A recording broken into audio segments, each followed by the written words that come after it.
to center field. This ball's crushed.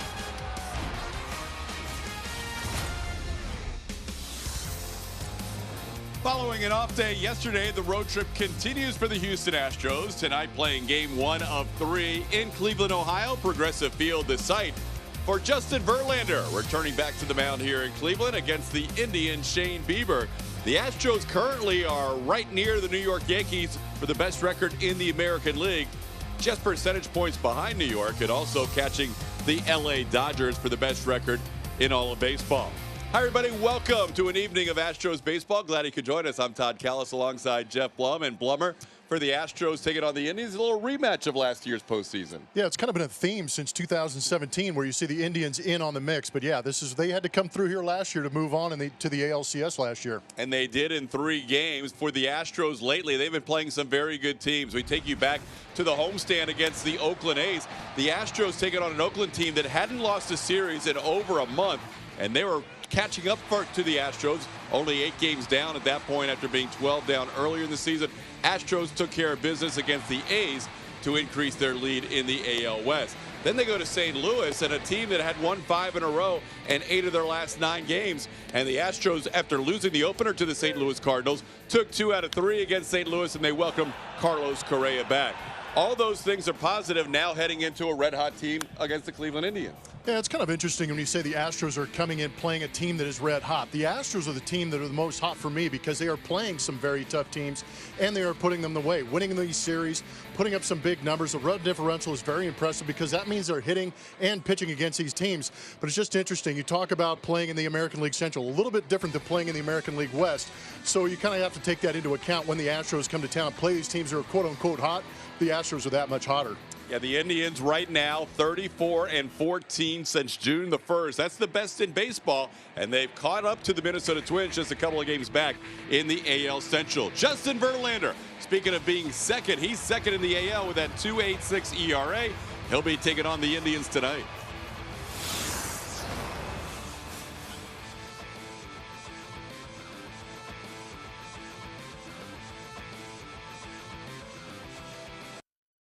SportsNet is brought to you Rooms to Go. Don't miss the summer sale and clearance event going on now. Astros pitching lately, especially the starters, has been excellent, while the Astros have been on a good run the last few games. Yeah, and the obvious choices are going to be Garrett Cole, Wade Miley, and Justin Verlander. Those guys are going to be the horses in that rotation. It's what the Astros have done past that. With a couple of days off, they've been able to cut back to a 4-man rotation and moving Urquidy into that 4 spot where he has done a very good job. But they have been excellent when they've split Cole with Miley in between him and Verlander, and it's been great for them to go out there and continue and get better throughout the season.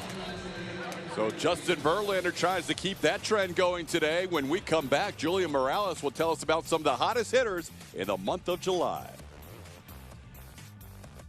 An off day, a good off day at that. It was a team gathering at Joe Smith's house, but all these guys were looking forward to getting back to work, or they were at least looking forward to getting the text message from their manager with today's lineup. Back in an American League ballpark, that means it's going to be deeper anyway, but full strength for the first time, an offense that really didn't need much help anyway with some hot hitters going. You've seen them in the month of July. 3 of them in particular have been really fun to watch, starting with Yuli Gurriel. Pena has been red hot. You're looking at the 3 right now. You know what Yuli's done. We've talked so much about him, but Jose Altuve really coming on strong here recently, raising that batting average for the season up at 374 in July, and Michael Brantley's had a nice stretch too in his last 10, 4 homer and 10 RBI. So 3 of the best by the numbers in the majors in the month of July. And on top of this trio, they're going to add to that lineup today. And George Springer told me before today's game, TK, that this lineup is so deep. You know we're having fun when the guy as good as Yuli is in the bottom part of the order and Michael Brantley added. I'm just happy with the way the lineup looks. I don't really care where I'm hitting, as he was bumped up a spot today, just as long as everyone is in it. TK, I wonder if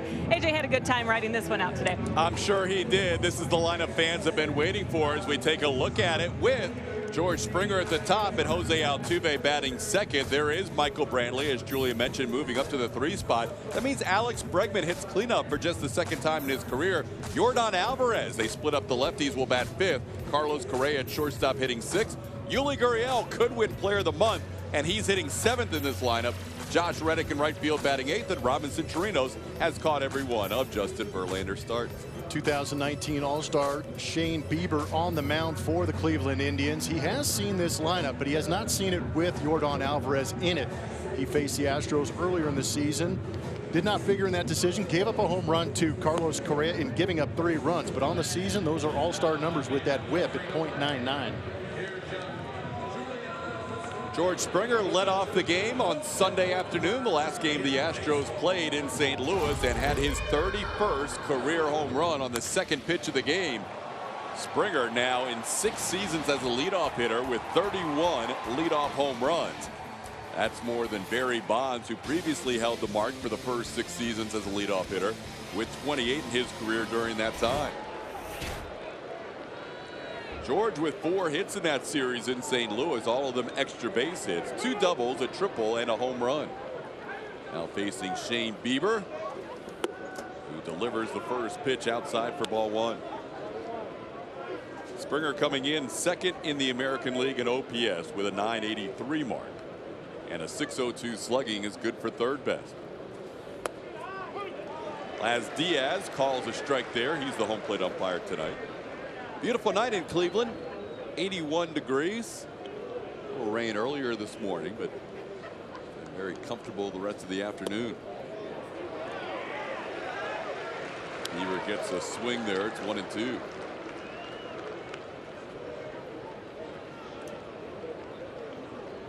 We mentioned Shane Bieber, an all-star. He was the MVP of this year's all-star game here in Cleveland. Struck out the side in his 1 inning of work.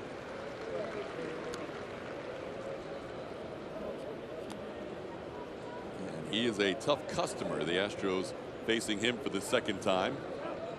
Pitched against Houston when the 2 teams split a 4-game series back in Minute Maid Park in late April.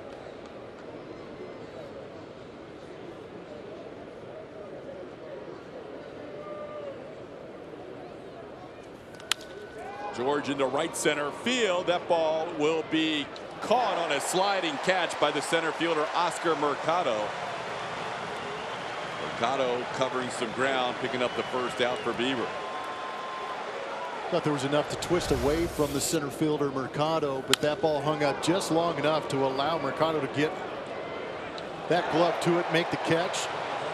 Bit of a crash landing after he makes that grab, and an all-out effort to start this ball game to keep George off the base paths. We did not see Mercado when these teams matched up in late April. He made his big league debut in the middle of May. Here's Jose Altuve.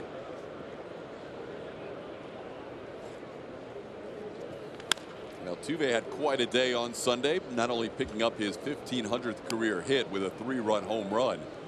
That was a difference maker in an Astros victory. He also added hits his next 2 at bats. Ended up 3 for 5 and has multi-hit games in 6 of his last 8. And into center field. That's going to fall in for a hit. Altuve likes hitting here in Cleveland. He had a string last year where he hit 10 consecutive hits.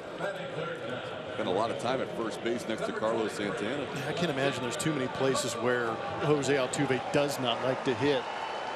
But if you had to put together a list where he really enjoys it, this is definitely one of the places. He's got good history here, and he can create more hits here. A lot of open area here, progressive field.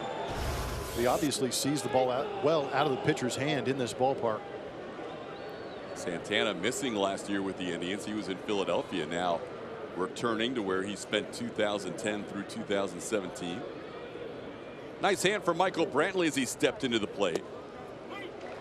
10 years with the Indians. This is not the first time back for Brantley, but it is the first time as a visitor, as he played as the American League All-Star in left field just a couple of weeks ago.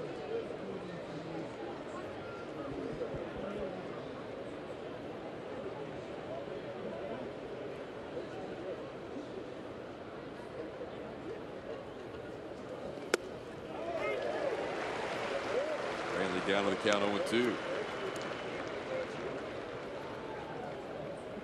That hit by Altuve was the first hit for any of the first 4 hitters in the lineup previously against Shane Bieber. They were combined 0 for 10 before that Altuve hit.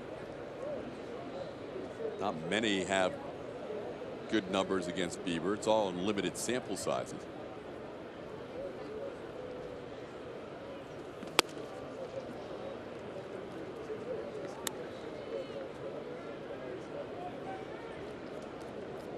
Brantley, a nice series in St. Louis. Had another multi-hit game. Picked up his 42nd multi-hit game on Sunday.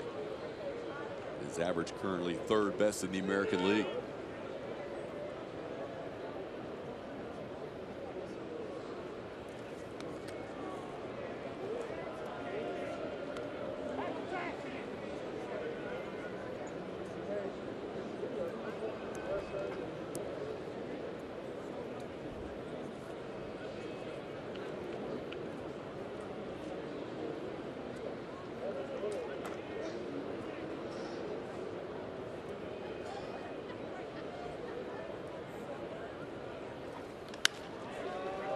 Brantley fouls one the other way. That's going to be in the stand.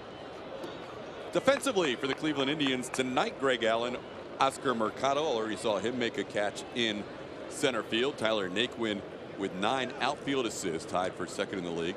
On the infield, Santana, Carlos Santana at first base. Jason Kipnis on the right side. Francisco Lindor and Jose Ramirez on the left side of the infield, and Roberto Perez behind the plate.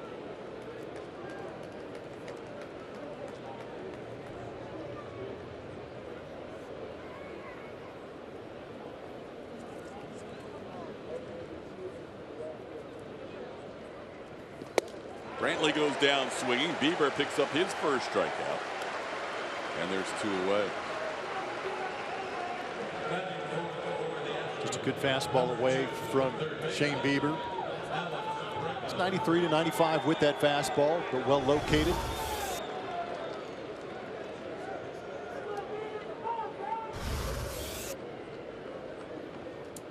Now Alex Bregman hitting in the 4 spot. The only other time that happened was last year in Oakland on May the 9th. AJ wanting to separate his left-hand hitters, Brantley and Alvarez. So Bregman moves down to the 4 spot for the first time this year, and the second time in his career. Bieber keeps checking Altuve, who has just 4 steals this year, pretty far below his normal total this time of the year. I'm just glad we finally answered the question, what is AJ going to do with this lineup? And he kind of shocked us all by moving Correa down to that 6th spot and putting Alex Bregman in that 4th spot to split up the 2 left-handed hitters. Pass to diving Lindor into center field. Bregman enjoys his first at bat in that 4-hole tonight, as he follows up an Altuve base hit earlier in the inning. The Astros now with first and second.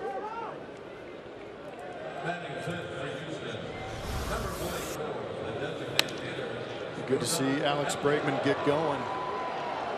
Even though he's got outstanding production on the season, I'm sure if you asked him, he's still not where he wants to be, even though we are close to ending July. And now a guy the Indians did not see at the end of April, and that is the big DH Yordan Alvarez, playing in just his 36th game. Has 36 runs batted in his first 35, and a chance to give the Astros the early lead. Take a look back at Alex's swing on our Mattress Firm Supermo. Pretty healthy cut with those hands coming across his chest. Biggest thing for me is that stride was a little bit shorter.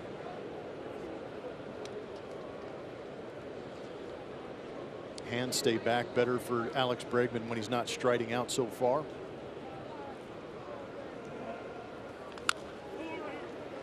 Alvarez a foul at the plate. It's 1-1.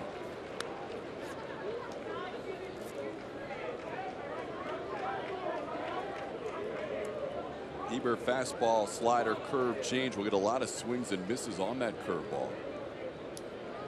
It's about a 2.5 mile an hour difference between the slider and the curve.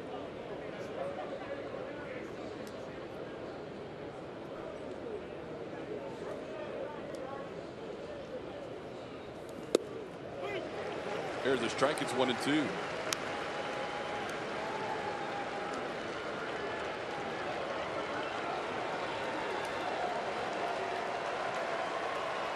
Alvarez reached in 5 of the 6 plate appearances in St. Louis. Only started the 1 game on Sunday.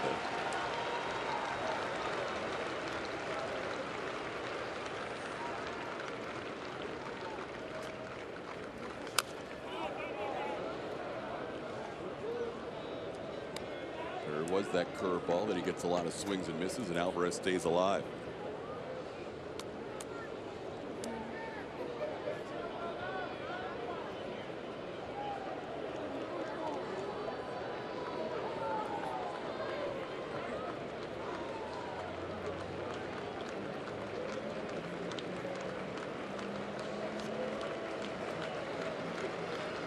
Best curveball whip percentage in the major leagues in 2019.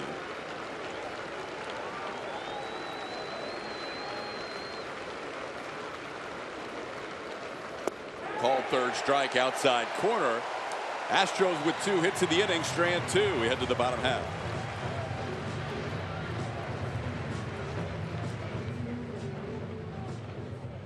On the mound to start up the series again. How about AL ranks? 13 wins. He is tied for first. 2.86 ERA is second, and the opponent batting average at a minuscule 173 against. Justin Verlander having a Cy Young type of year again in that Astros uniform, putting up a lot of competition for Garrett Cole in that rotation. Here's the lineup he will face today for Terry Francona, the Cleveland Indians. You have Francisco Lindor leading off, followed by Oscar Mercado. 4 switch hitters in the lineup, also 3 left-handed hitters. Carlos Santana bats third. Jason Kipnis in the cleanup spot. Jose Ramirez has found a hot streak. He bats 5th. Jake Bauers the DH. Roberto Perez, Greg Allen, and Tyler Naquin round out your Indians lineup. Lindor coming into this game batting .302. Has good numbers against Verlander. .344 in his career against JB with a .948 OPS.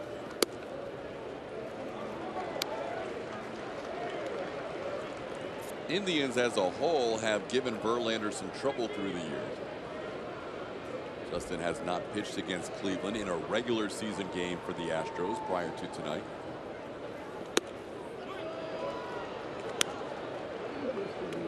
Did face them in the ALDS last year back at Minute Maid Park.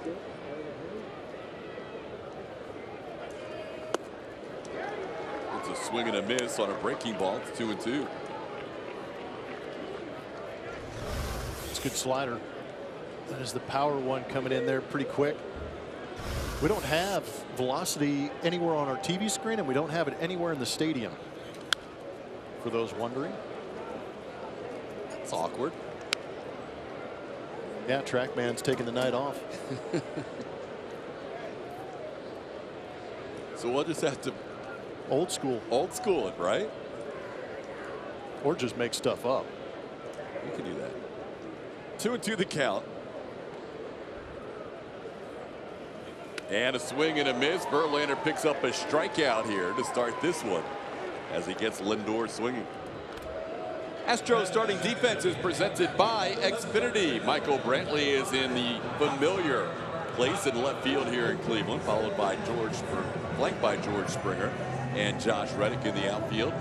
On the infield, Yuli Gurriel over at first base, Jose Altuve at second, Carlos Correa and Alex Bregman on the left side of the infield, and Robinson Chirinos behind the plate. He's been there for all 23 of Justin Verlander starts. Here's Oscar Mercado, who made a nice play on George Springer in the first inning in the top half, fouling one back. Who was originally in the Cardinals organization, traded to the Indians last season. This year making his big league debut on May 14th. He's been good lately. .356 his last 14 games, but facing Verlander for the first time. Down in the count 0-2.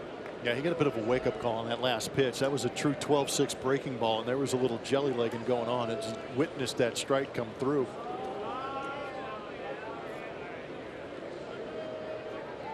Verlander has been throwing more off speed as the season has gone along. And he picks up a strikeout of Mercado on 3 pitches. So Lindor and Mercado going down on strikes to start this one. That's a tough introduction, isn't it? I feel like you're going pretty good of late. Then you got to run into Justin Verlander, who's been throwing the ball very good this season again. He's got high octane, but he also has some power off speed pitches to put you away, and he did. 42.5% of his strikeouts on that slider. Here's Carlos Santana.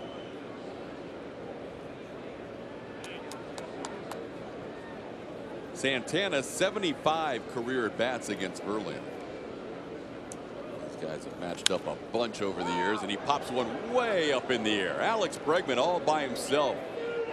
And a 1-2-3 start to this game for Verlander, striking out 2, needing just 10 pitches. Central Time, what move do you feel like the Astros should make? A lefty starter, B, a righty starter, C, a lefty reliever, D, Astros should stand pat and not make any trades. Send your vote to @AT&T SportsNet SW. Everybody kind of waiting around for the first or second shoe to drop. Yeah, I'm glad I'm not a beat writer or somebody that has to keep calling sources or keep quoting semi kind of sources on Twitter, because these are a long week. Tomorrow's going to be nuts. Yeah, it should be. I feel like around noon everything's just going to explode. There's been a few minor deals. The biggest deal to this point was a shock in that Marcus Stroman went to a non-contender, going from Toronto to the New York Mets. As Carlos Correa leads off the second inning against Shane Bieber. Astros with their lineup intact. Correa coming back off the injured list after missing 50 games in St. Louis, and now playing in an American League city. The Astros able to put everybody in their lineup, including Yordan Alvarez. Carlos had that one big game on Saturday where he had 5 runs batted in, including his first career grand slam.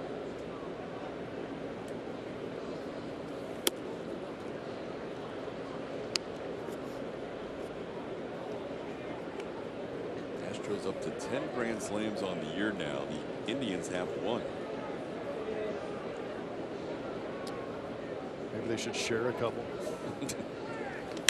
That ball hit to center field. Mercado drifting back into his right, and Correa retired on a fly out to center. Just missed that one. We've got some league leaders for you. They're presented by Houston Methodist. Yuli in the month of July. #1 batting average, tied for first in home runs, first in slugging with that .878, tied for second with 28 RBIs. He should be announced as that player of the month in the month of July, according to the 2 guys in the booth right now. Another line drive, another base hit. Yuli Gurriel, everything he does turns into a line drive. Senor Barrel. That is all he knows right now, is how to get the barrel to the baseball and hit line drives. Líneas all over the place for La Pina. Ball out of the hand. Well, hey, Joe Booth said you could get a hit on that one. Yuli now with a 17-game hitting streak. With that single, as they did a little ground repair, as Lindor slipped on his way to try and field that ball. Yeah, there's a couple of strips of new sod around the outfield edge of the grass here, and Lindor found some that hasn't necessarily grown in yet. Oh, please hold. We're going to get a little grounds crew work on the part of that grass where Lindor took out a big wedge of turf.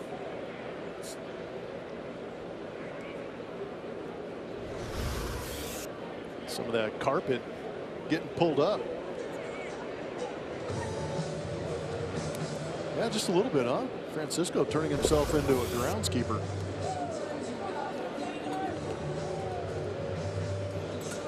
So Yuli continues to roll along. It is a Tuesday, which means it's a Twitter Tuesday. And tonight's theme is baseball movies or movie quotes. Tweet us your favorites. Hashtag Astros Tuesday. Send those to @AT&T SportsNet SW. We already have some people that have posted some of their favorite movies or movie quotes. There you go, Plummer. There's Joe Boo. Yeah, we'll come through if you offer him cigars and rum.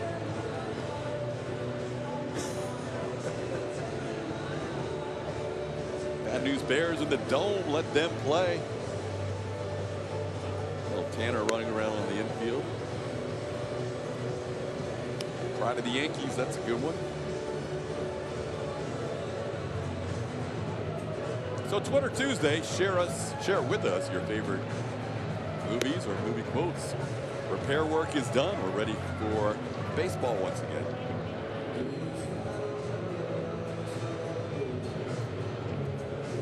So Yuli on first with one out. Here's Josh Reddick. Reddick down in the 8th spot now with this new lineup. Josh had a 3-for-9 series in St. Louis.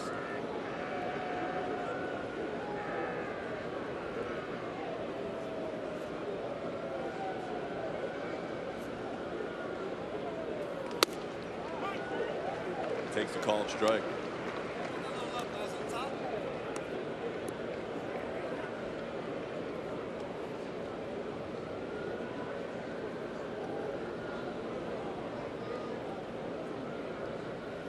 Astros already with 2 more hits than Shane Bieber allowed in his last start in Toronto.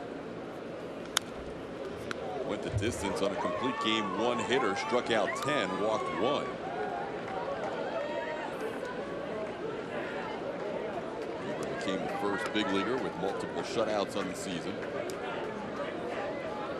And he also moved into 2nd place in the whip category behind his opponent tonight, Justin Verlander. Walks and hits divided by innings pitched now below 1 for Bieber.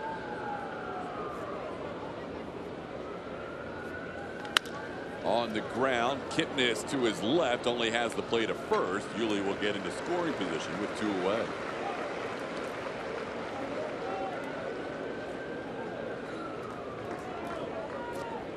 For Houston, batting 9, number 28. I'll bring up Robinson Chirinos. Chirinos hitting .409 his last 7 games. Move that average up a little bit.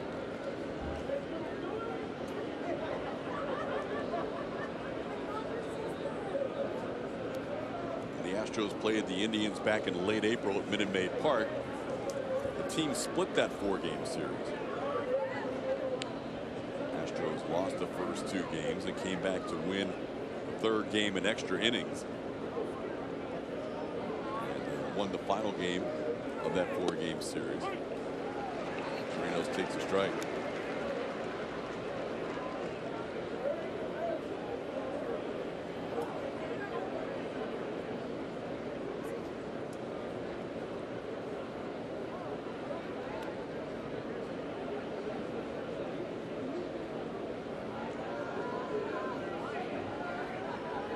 Indians with the American League's best record in the month of July.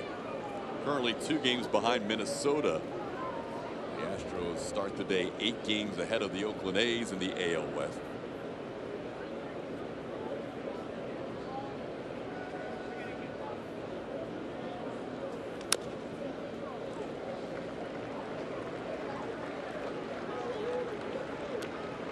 Tonight is the 2/3 point of the season, game number 108. 54 to go after tonight.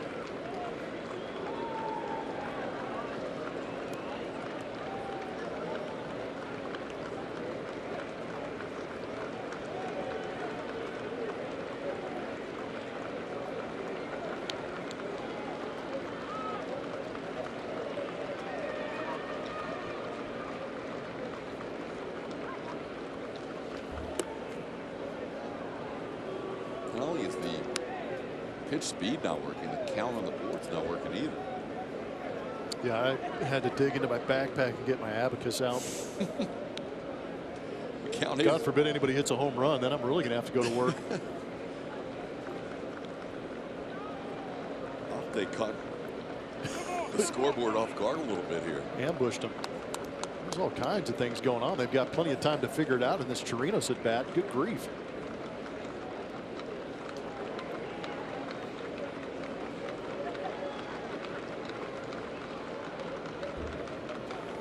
Swing and a miss. Bieber picks up another strikeout. He has 3 of them through the first 2 innings.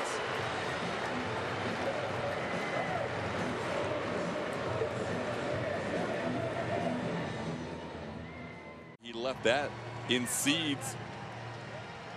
Still miss you. It's understandable. It's good use of some sunflower seeds, but Michael Brantley endeared himself to these Cleveland fans with how he played, but also that personality, and he's done it in a few short months with us too. He is a crowd favorite here in Cleveland and a favorite in that clubhouse.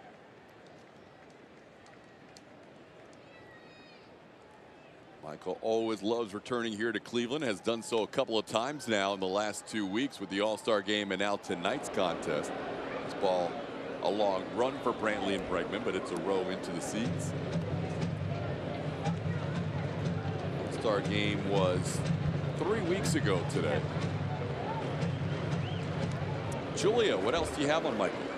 Well, he had some media members come over to say hi to him because everyone likes Michael Brantley, even the media, even though he doesn't love doing interviews. He is just fun to be around. So they came over to say hi to him. I was listening in on how he felt about being back. Obviously had the off day yesterday, so it was good to have his family in town. All the kids are here.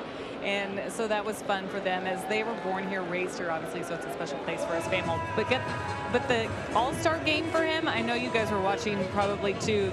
I got goosebumps through the television when they gave him the standing ovation here, so I couldn't wait to hear how much that meant to him. And he said that is something I will never forget, and he almost can't wait. Once he gets out of the game, he thinks he'll be able to explain it to the people that he loves, including his kids, what that really meant to him. But that one got him a little bit right here in Cleveland.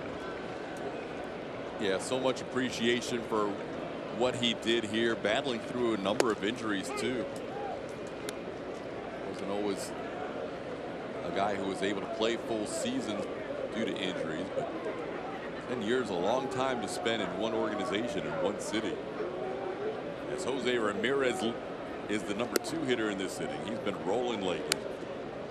He has a home run in 4 consecutive games. Just got through a series with St. Louis where we saw Paul Goldschmidt hit a home run in 6 consecutive games.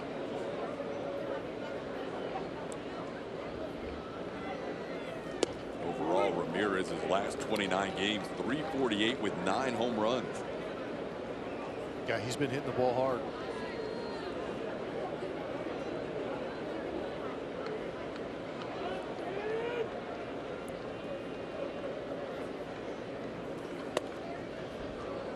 Crazy is with how much work he has been doing of late.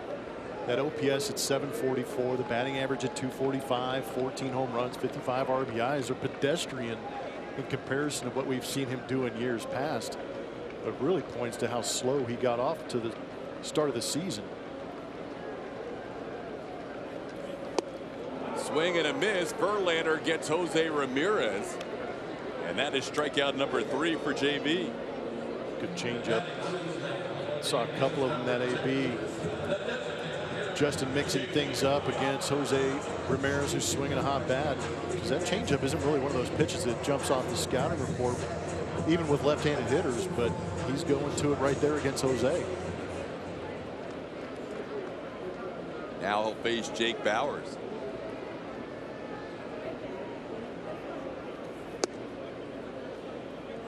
Bauers takes one down.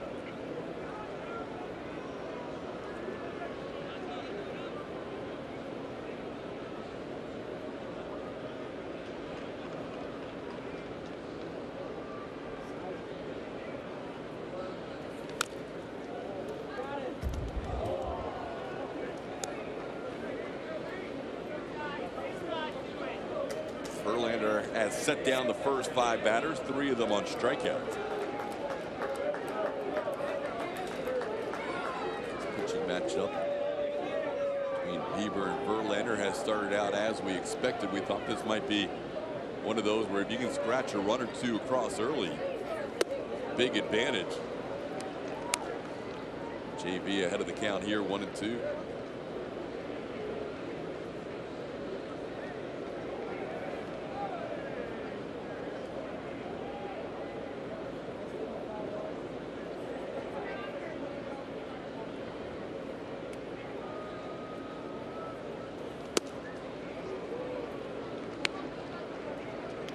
Only time Verlander pitched here in an Astros uniform was in that All-Star game. Started that game. 1-2-3 first inning. Struck out Javi Baez and Freddie Freeman. Called third strike here. Verlander keeps rolling. 2 more strikeouts this inning. 4 in the game. He's retired all 6. Jeff Blum, Julius. First of 3 between the Astros and the hard-charging Cleveland Indians. Only the Giants have a better record in the month of July than the Indians.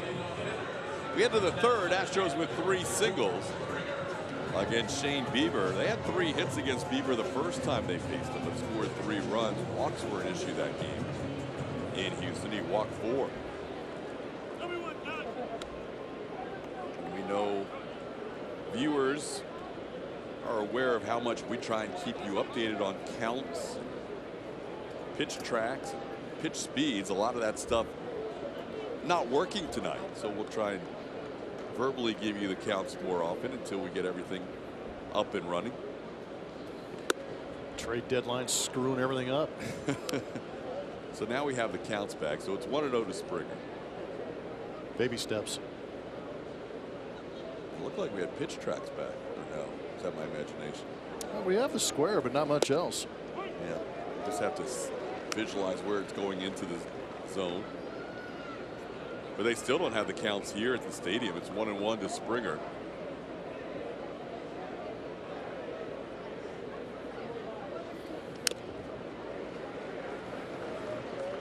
Foul off of Roberto Perez. 1 ball and 2 strikes. Yeah, it looks like he got off the top of that left quad. Perez has been dealing with a bad ankle. That one caught him a little further up on the leg.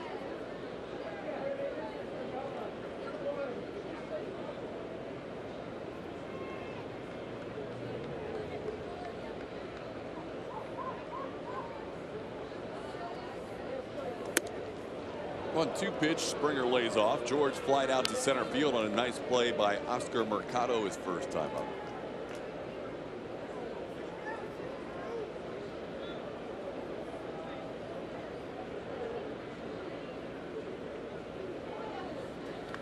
Springer rips one foul. George up to 24 home runs, hitting 6 in his last 12 games. Just 2 behind the team leader now, Alex Bregman.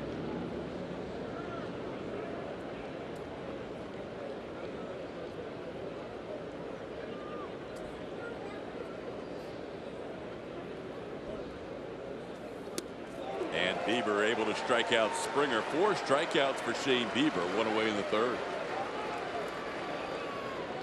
Put away slider, very similar to what Justin Verlander and Garrett Cole have. Also very similar to what we've seen in that St. Louis Cardinals series. We saw a lot of young, dominant right-handed pitchers with that 93 to 95 mile an hour fastball and that slider. I saw some good arms for the Cardinals. The Astros able to rally after losing that first game of the series to win 2 out of 3. Jose Altuve takes a strike. Altuve singled his first time up.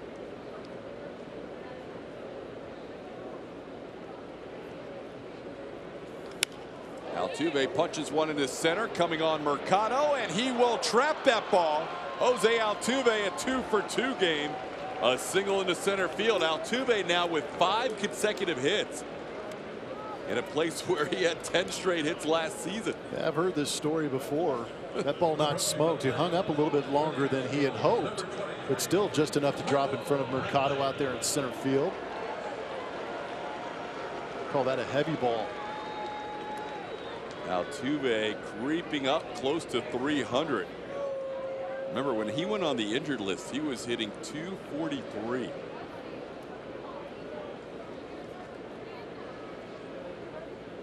Here's Michael Brantley.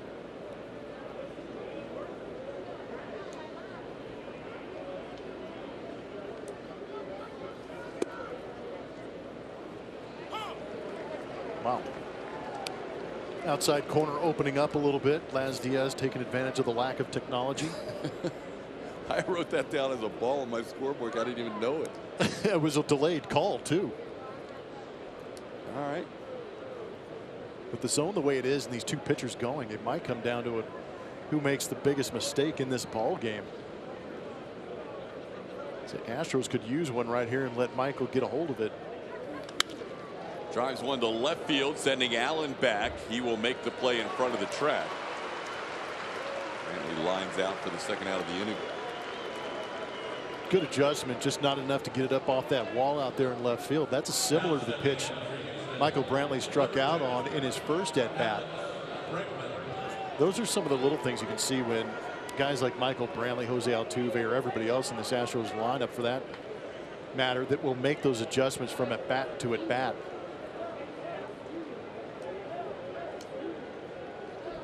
Alex Bregman has one of the 4 Astros singles tonight. Bregman coming into this game batting .227 in July, but 20 walks, more than anybody else in baseball this month. So his on base percentage over 400. Misses that first pitch from Bieber. It's 0-1. Good late break on that pitch. I think Alex was trying to deposit that one up in those left field seats like he did a couple times in that home run derby. Alex put on another good show in the home run derby, but unfortunately did not win his first round matchup. He gets hurt by the fact that you get bonus time, an extra 30 seconds with home runs of 440 feet or more. Alex has not earned bonus time in either of his 2 home run derbies, and that's cost him.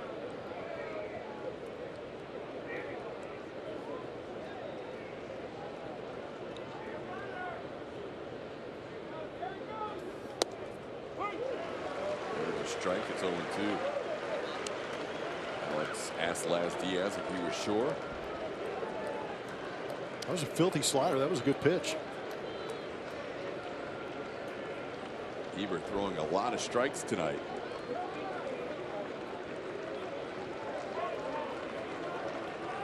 He's had 3 different starts this year with 4 walks, including that one against the Astros. Altuve taken off, and Bieber just steps off and catches Altuve, who gets tagged out by Santana for the final out of the inning. Altuve was already halfway to second when Bieber stepped off the rubber and was able to record the final out of the inning.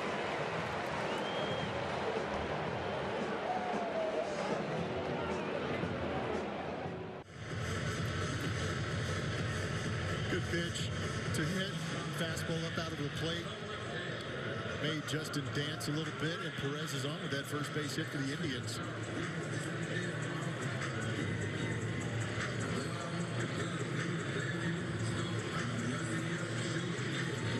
Here's Greg Allen.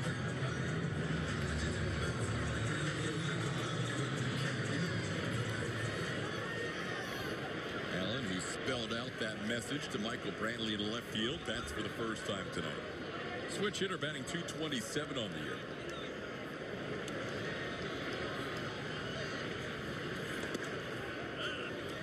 And he's around to bunt.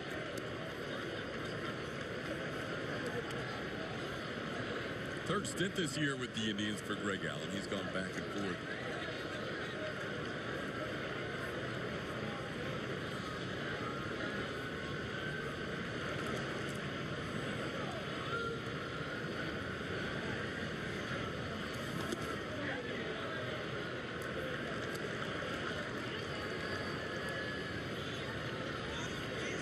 Verlander has pitched in 24 different stadiums throughout his career, more than once.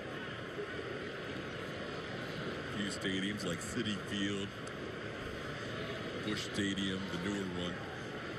He's pitched one time, but of all stadiums he's pitched 2 or more games, this is the place that has given him the most trouble. 5.56 ERA, all coming as a member of the Tigers. His first start here with the Astros.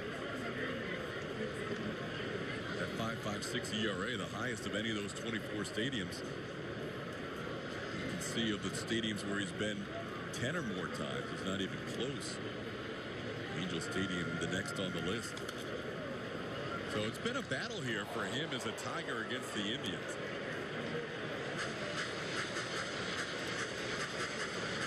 pitched well here in the All-Star game and got off to a good start tonight. We'll see how the rest of the evening goes.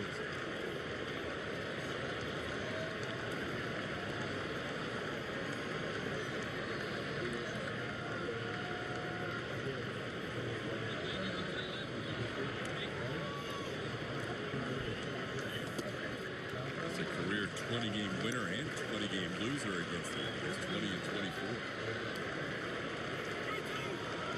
Count goes full on Greg Allen.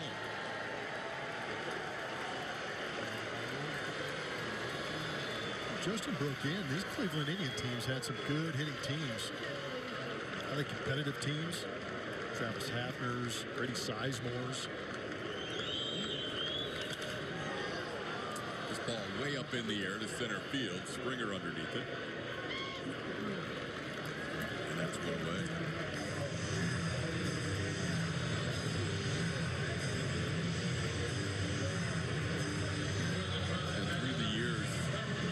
Jim Tomes and the aforementioned players, you said this has been a team that has always had good offensive production.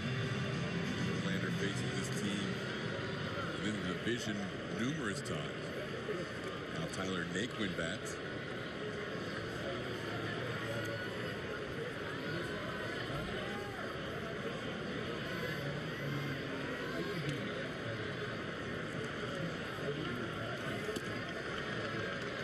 The Indians started this run of 34 and 14, best mark since the beginning of June. They were actually under 500 at that point of the season. They started the year 28 and 29 through May.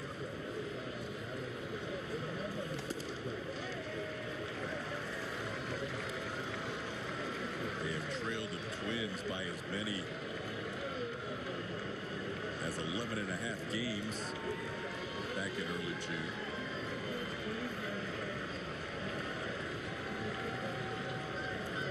Now only trailing Minnesota by 2.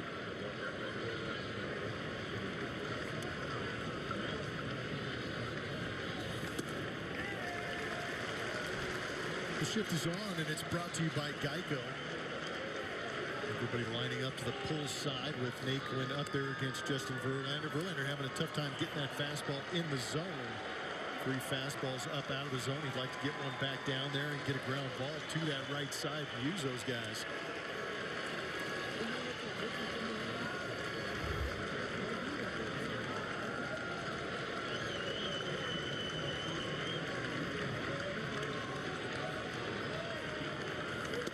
There's a strike.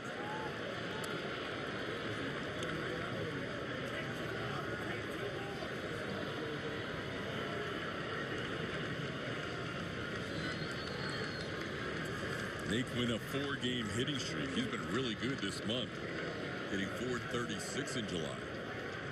The 12-12 OPS.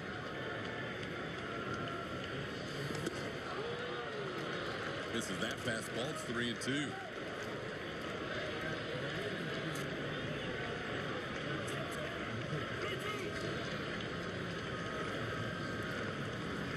Justin Verlander makes his 23rd start of the year.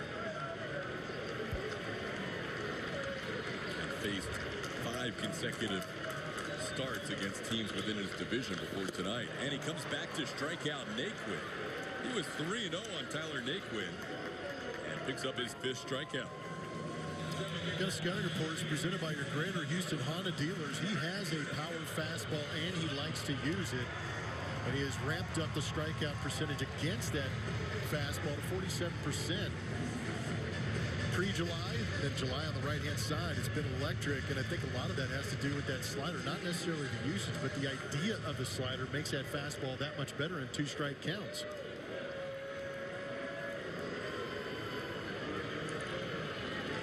Now facing Francisco Lindor. Lindor struck out swinging his first time up. Back to that strikeout of Naquin on the fastball. He just comes right after you with that fastball.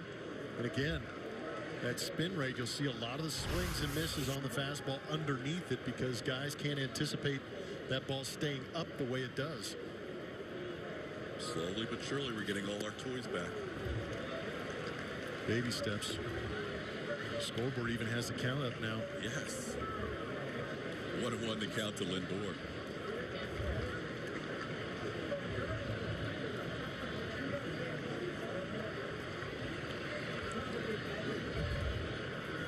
Now, Verlander's usage of his fastball later in the count has increased, as you mentioned, getting more strikeouts. His overall fastball usage has decreased.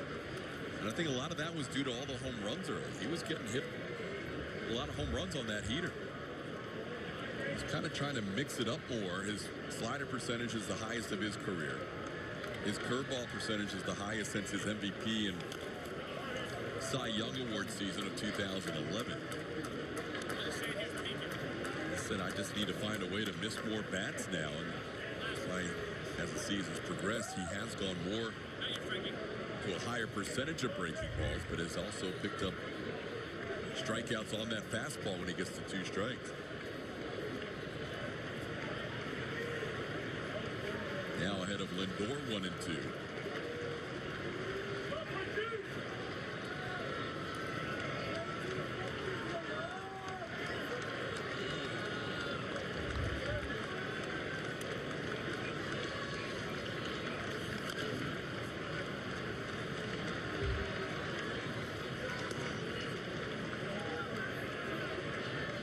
Astros enjoyed the day off yesterday.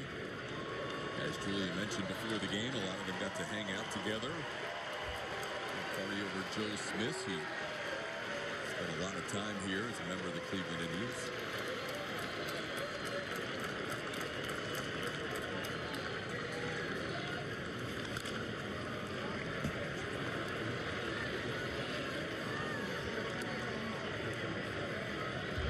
Did you leave tickets today? I did.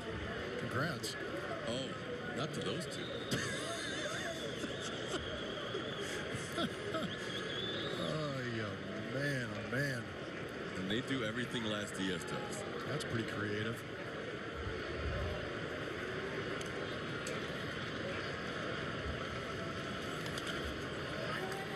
I'll get a new baseball.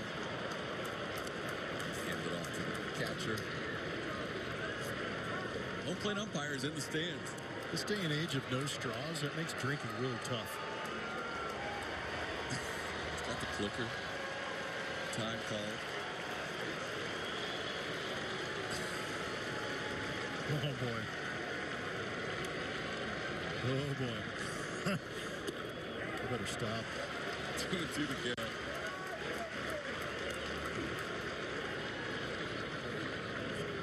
But they're 2 home plate umpires. Wouldn't one of them be the base ump or something like that? They rotate. I don't know. It's a good question. Might be too deep. It's a little deep, but it's a good question. 2-2 the count to Lindor. I hear what you're saying with the straws, though. Hopefully the masks come off during the inning. Right. I mean, after the inning. Yeah. They're locked in. Why do they keep waving at us?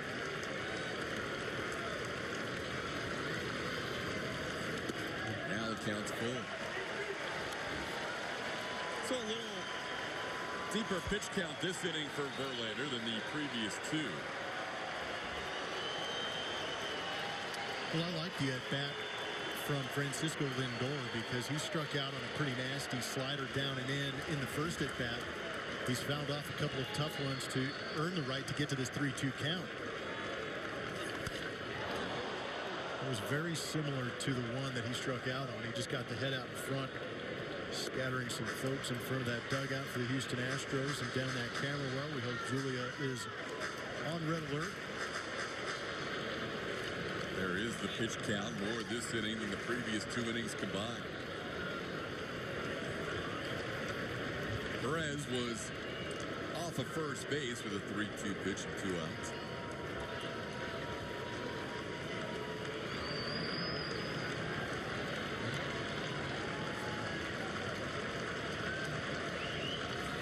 He got him.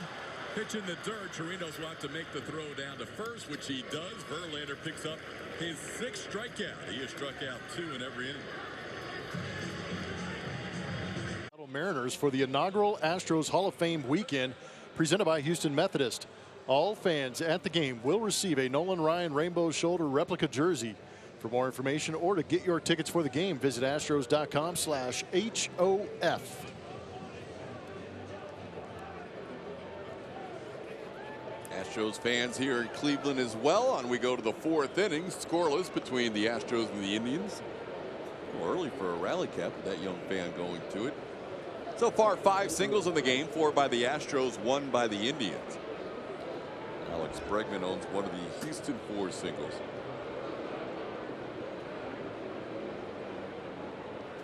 Bregman batting 4th tonight in the newly vamped A.J. Hinch lineup, separating the lefties Brantley and Alvarez.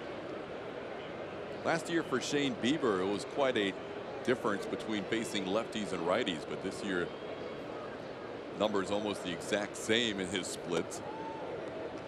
Last year's lefties hit him at a much better clip.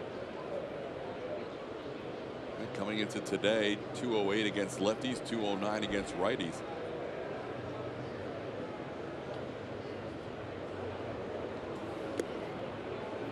Two and one here to Alex.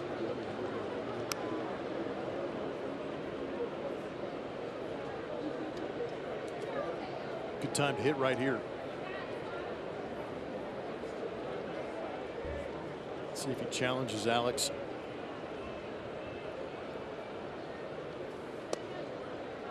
Stayed off speed. Missed inside, 3-1. Yeah, usually that 1-0, 2-1 count is you get the off speed, but it's something that the pitcher usually feels comfortable enough to get in the strike zone. There's a strike on the outside corner. The count's full.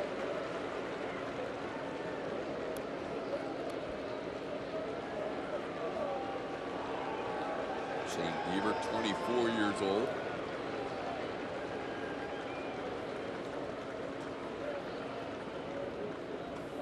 Gets a called third strike. Getting Bregman for his 5th strikeout of the game. 1 out in the 4th. Julia.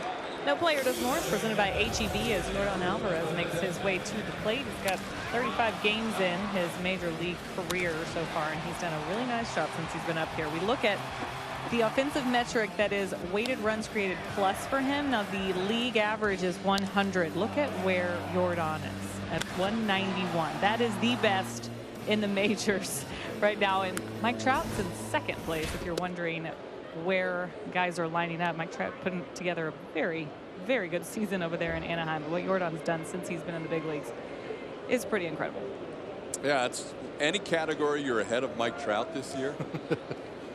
That's a beautiful thing, because Trout right now would probably be the runaway MVP based on what he's done this season. Jordan with a count of 2-0. Yeah, that's the thing. Mike Trout is the bar, and Jordan's gotten above it. Base hit into right field. Hard hit ground ball between Santana and Kipnis, and the Astros have another single. 5 base hits in this game, all singles. And there was another guy who had a Rookie of the Year season for the Chicago White Sox from Cuba a few years ago, Jose Abreu.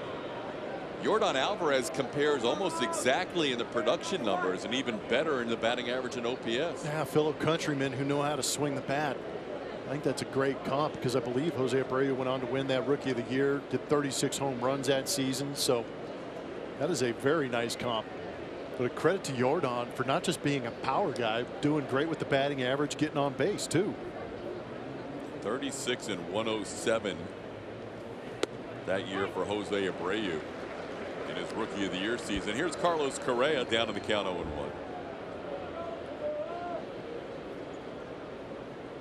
Correa flied out to center field his first time up. He's 2 for 4 now against Bieber in his career with a home run.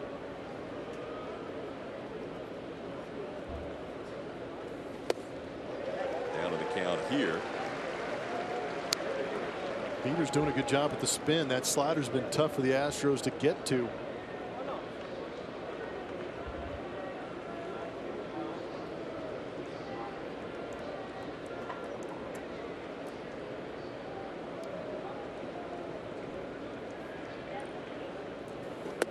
Strike 3 call. 2 strikeouts in the inning for Bieber. 2 away in the 4th.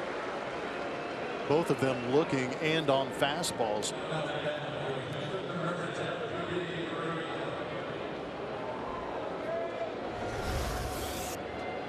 Is that four-seamer?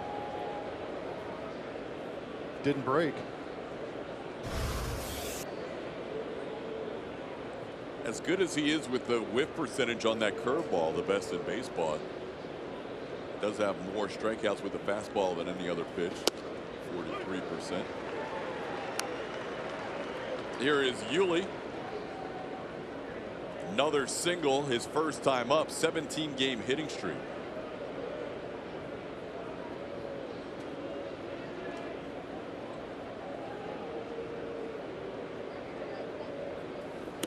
Made that comp with Jordan and Abreu. Jordan, if you combine his minor league and major league numbers, we said Abreu's 36 and 107 for the year. Right now, Jordan's at 35 and 107, and he still has a third of the season to play. That's awesome. 23 minor league home runs, 71 minor league runs batted in, 12 and 36 at the big league level. Yuli down to the count 1-2. Well, Bieber's got the Astros figured out with that fastball slider mix. We talked about tunneling earlier in the season, and right now Bieber is perfecting it, making that slider look like the fastball and locking them up on the fastball when they're sitting slider.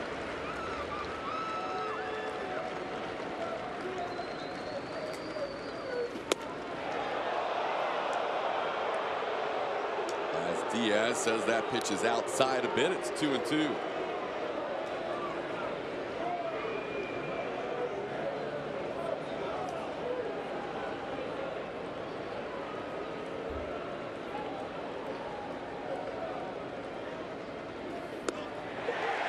Calls that one on Yuli, who doesn't like the call. Bieber strikes out 3 in the inning, has 7 in the game.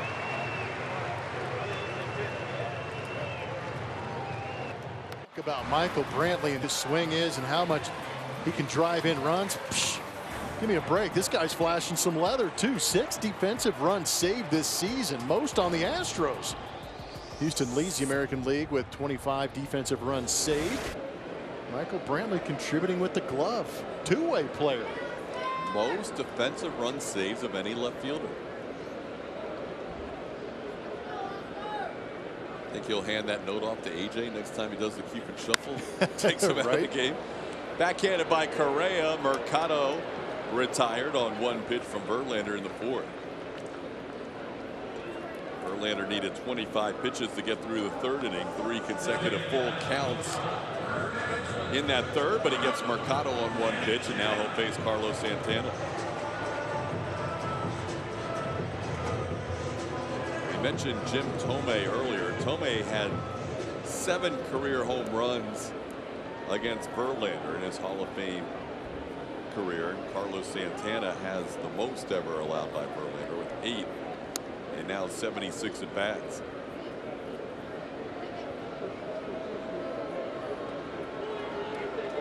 Justin, not a big fan of Cleveland baseballs, huh? He lost 2 of them before the first pitch to Santana. Wow.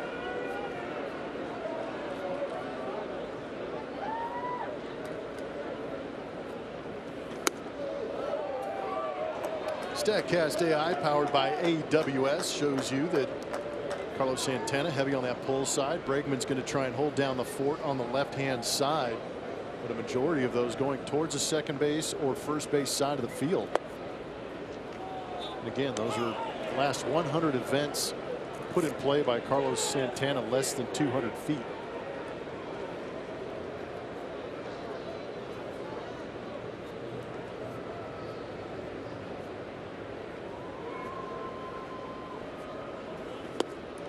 For a short amount of time this winter, Verlander thought he might have to face his nemesis Santana 6 series this year, because Santana was actually property of the Seattle Mariners, which traded by the Phillies to Seattle and then moved from Seattle to the Cleveland Indians.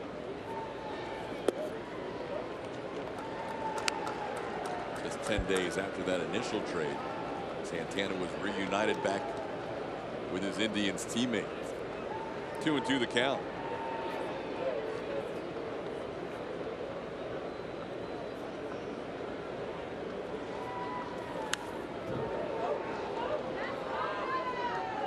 Santana popped up to Bregman his first time up.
Slowly hit right side. Yuli will flip to the pitcher. Verlander covering in time to get Santana. That's the second out of the inning. Watch the Astros on the go all season long. Download the AT&T SportsNet app from iTunes or Google Play, or go to AT&TSportsNet.com to stream from your computer. Log in with your cable account and you're all set. Available to cable accounts with AT&T SportsNet in their subscription, subject to blackouts and territorial restrictions. Beautiful evening here in Cleveland. Fans enjoying a little Astros and Indians baseball. The Astros and Indians, two of the final four teams the last two seasons in the American League postseason. It's been the same four in 2017 and 18. These two teams, the Yankees and the Red Sox, in the ALDS. This year, for a while, it looked like the Indians might be on the outside looking in, but they are currently top wild card team and just 2 games behind Minnesota in the Central.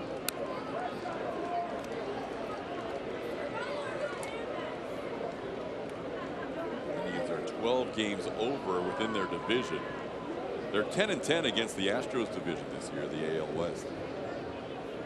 Kluber's working himself back. They're thinking about trading one of their best pitchers in Trevor Bauer. Never mind the antics. There are a lot of reports, including MLB Network, saying that Bauer will not get suspended but will be fined for throwing a baseball beyond the wall in center field in Kansas City. That ball high in the air into left center field. Brantley and Springer converge. It's the former Indian Brantley who will make the catch for the final out of the inning. Verlander a 1-2-3-4. Suspended by Major League Baseball was the scenario in Kansas City. One of those days where anything that could go wrong did go wrong for Bauer, and he would get increasingly frustrated as the day went along. Yeah, this is just what we're seeing on the field, but eventually he got so frustrated that he decided to fire a baseball out of center field. Scared Freeman to death because he thought it was coming right at him. Center fielder was shocked also, but Tito was having none of it. He's just scared. Get your behind to the dugout, and we'll talk about this later. But there's a lot of baggage that comes along with the great pitching of Trevor Bauer. He's hyper competitive, but at some point you've got to find that line and not cross it. And unfortunately, we've seen a highly talented guy like Trevor Bauer cross that line a couple times. He apologized to his teammates, to the organization immediately following the game. And even though MLB has not suspended him, according to reports, Reddick sends one into center field. The Indians still on their own could decide to employ disciplinary actions on Bauer. That's something Francona said he needed to talk to the front office about. He said they've been a little busy here with the trade deadline tomorrow, so he hasn't had a chance to talk to them at this point. We'll see. We know he wasn't scheduled to pitch in this series, or we weren't going to see him either way in this 3-game set. You mentioned Corey Kluber coming back. We're going to see Danny Salazar back here for the final game on Thursday. He's going to get a start. First time he'll be pitching for the Indians since 2017. There's Danny. They don't anticipate it being a full start. They think maybe 70 pitchers or so. The The Indians starting to get some of their arms back that have been missing during this season or last. Pitching is the name of their success. That's why they are as good as they are. Not only in the American League Central, but against the Astros. They do a good job of shutting down Astro bats over the years. Even though last year in the ALDS, the Astros went through, swept them. But we're seeing right here, Shane Bieber, he's not intimidated by this lineup at all with the stuff he's bringing in the mid-90s fastball and that power slider. Now, this guy is an excellent pitcher. Though he wasn't on the initial roster for the All-Stars, added and struck out the side in his 1 inning of work in front of his hometown fans. All the hits he's allowed today have been singles, 5 of them. His control's been good. He's been ahead of most hitters. He's not walked anybody and struck out 7. 4 of them looking. That's a rarity for the Astros, who have very good command of the zone. Chirinos into right center field, sending Naquin bat. This ball is all the way back and gone. Robinson Chirinos goes opposite field with a home run. His 13th of the season. That ball kept carrying to right center. And Robbie has put the Astros in front 1-0. Most of the resurgence we've seen from Robinson Chirinos has been in the fact that he's been able to go the other way with pitches. He's keeping that head still. That's the adjustment he made early in the season. But when things are going good for a hitter, you're usually driving the ball the other way and let that ball travel. There's no panic in the swing. And that's what we just saw from Robinson Chirinos right there, putting a charge into that pitch against Shane Bieber. Nice swing, Robinson. Here's George. Springer takes a strike. Robinson Chirinos to right center field. Naquin kept going back and ran out of room. That hit the top of the wall and went out for Chirinos' 13th home run and 41st run batted in of the season.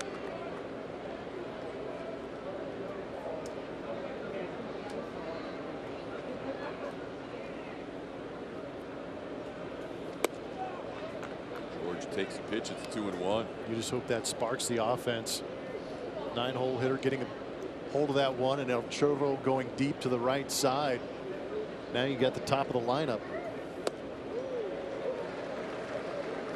There have not been many home runs hit against Bieber lately. He's only allowed 1 home run in his 4 starts in July and hadn't allowed any home runs in his last 4 starts in June.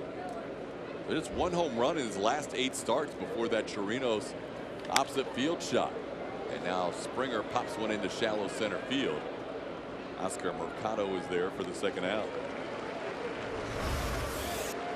Slow things down on that Supermo. That was that fastball coming in on the outside corner, and Chirinos stayed on it. That's what's great.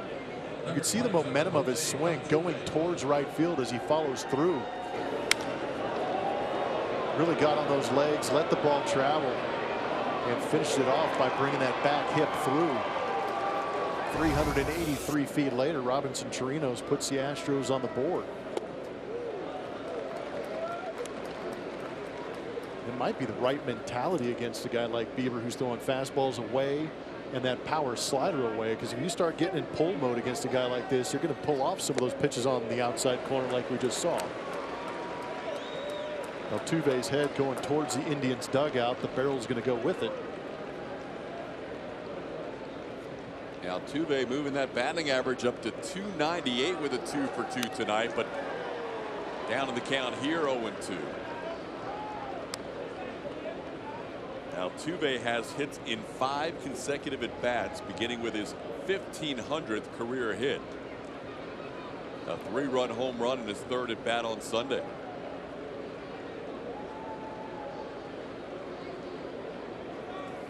He got to 1500. He's now 4 for 4 since. He's just blowing through milestones to sprint to the next number. Fastest Astro ever to 1500 hits.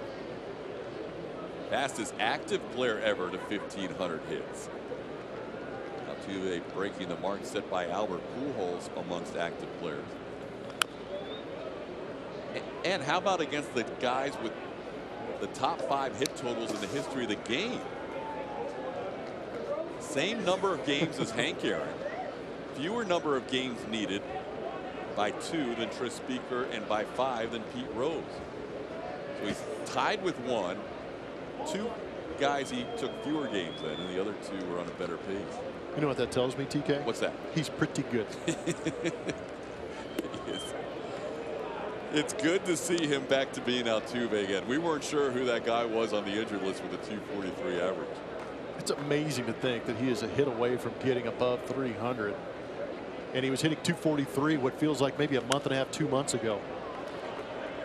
Just on an absolute tear since coming back from the IL. Legs are healthy, body's healthy. Confidence is back.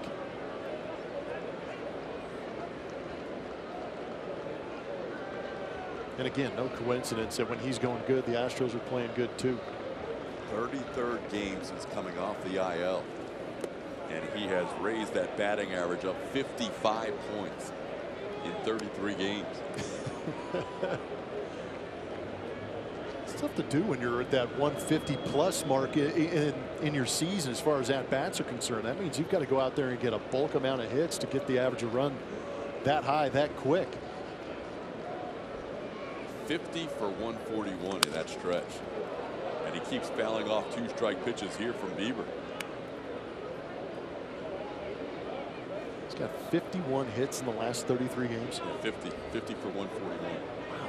50 hits in 33 games. And counting with whatever he has tonight.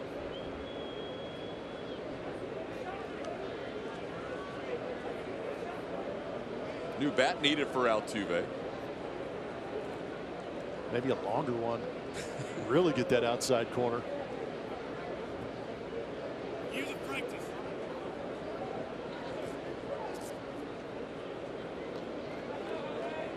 Astros on the board on a Robinson Chirinos home run.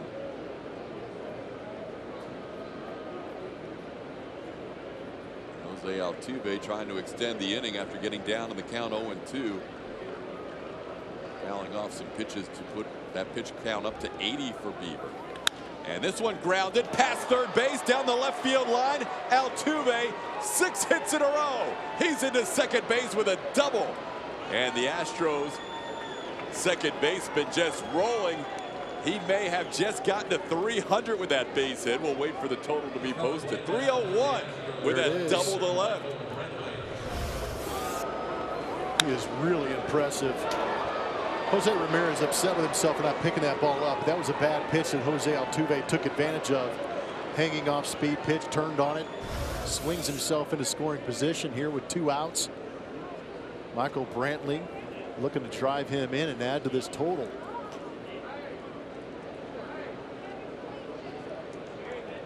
Something about consecutive hits in Altuve and Cleveland. They go together. Here's Michael Brantley. Got plenty of baseball left here in Cleveland too. I want to see it. Brantley drives one to right field, but Naquin coming on, and that ball is out. No, trap. He changed the signal to a trap, and the Astros score a run. It's a 2-0 Astros lead. Initially signaled an out by Chris Siegel, but he changed his call to a trap, and the Astros get an RBI single from the former Indian Michael Brantley. Well, that was ugly, the call, but I think it was the right call, because it looks like it short hopped into Naquin's glove from where we are sitting, and that was the initial call. They are going to review this play. To Altuve's credit, he never stopped running hard when that initial out call was signaled. Not even sure if Altuve realized that that was the call. Siegel and the crew chief Laz Diaz are going to be on the headsets here behind home plate. Pretty big call early in this pitcher's duel. I completely agree. Yeah, this one could be a big one, because the game is tight. It's been a pitcher's duel, but it will also keep Shane Bieber on the mound throwing more pitches. I see enough grass and the baseball that this should be, the call should stand for me, unless it skipped off the fingers of the leather. That's a close one. All right, they've made up their mind already. And safe. RBI base hit for Michael Brantley. It's 2-0 Astros. Whew. It was a close one.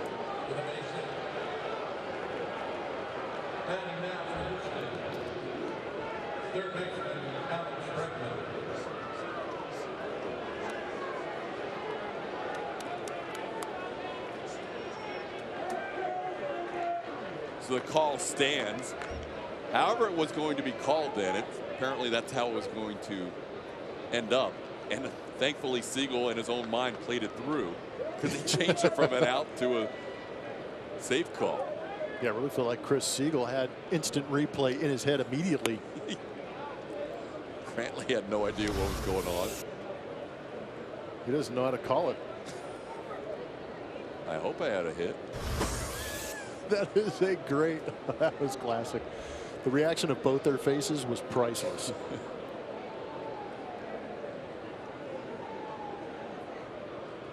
I'll tell you what, when Altuve got down to the count 0-2, he did not look good on either of those first two pitches. Yeah. And you're thinking, all right, one run and the Astros are going to hand it off to Verlander. Altuve kept battling in that at bat. Next thing you know, a double by him and a single by Brantley. The Astros had a run. That was a great at bat by Altuve.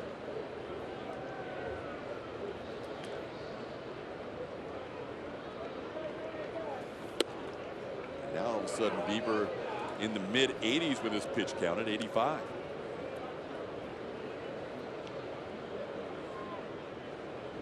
Astros up to 8 hits now on Shane Bieber.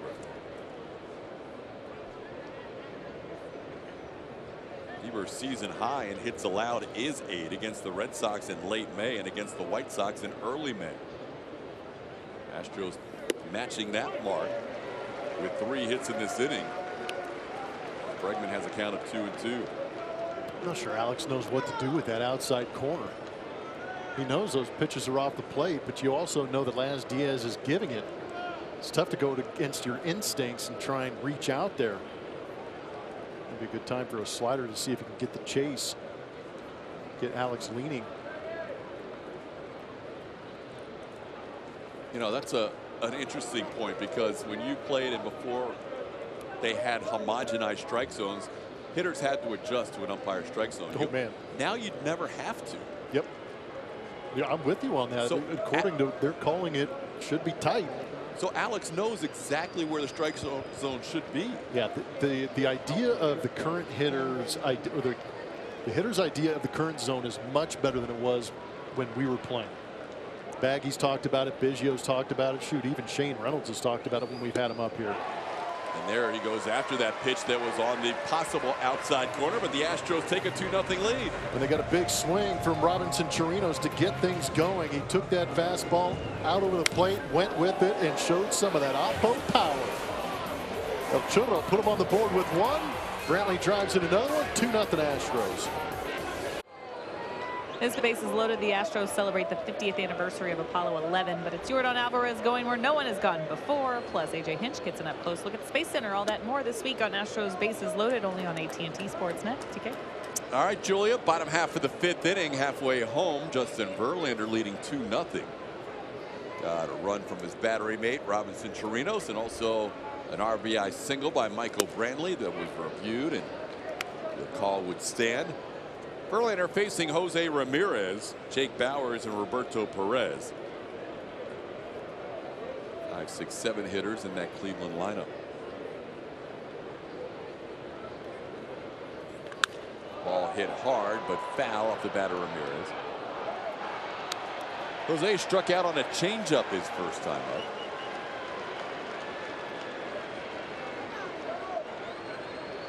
All right, so I'm looking back at the Jose Altuve game by game last year, Plummer. Yep. So Astros played in Cleveland May 24th through the 27th. First the 1-2, and Ramirez looks bad going after that pitch. Ramirez has had success against Verlander in the past, but so far tonight it's been Verlander with the advantage with a couple of strikeouts. 7 strikeouts for JV. So Altuve went 0 for 5 in the first game in Cleveland, and then he was 0 for 3 in the second game. First the strikeout. Just a good power slider coming in.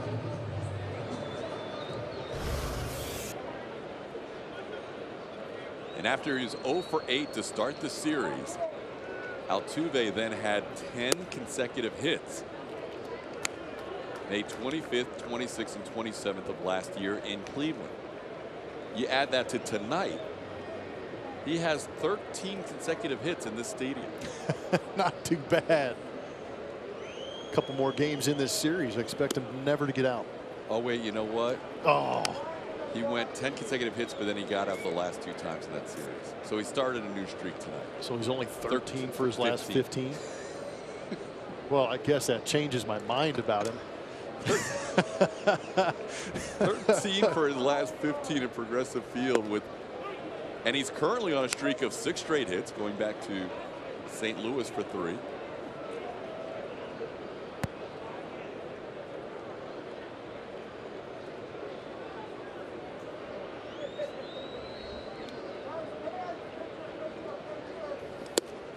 Bowers swings and misses at the fastball.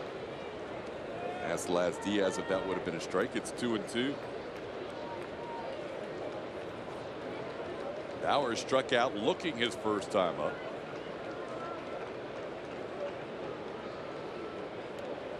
JV with that last strikeout up to 190 on the season.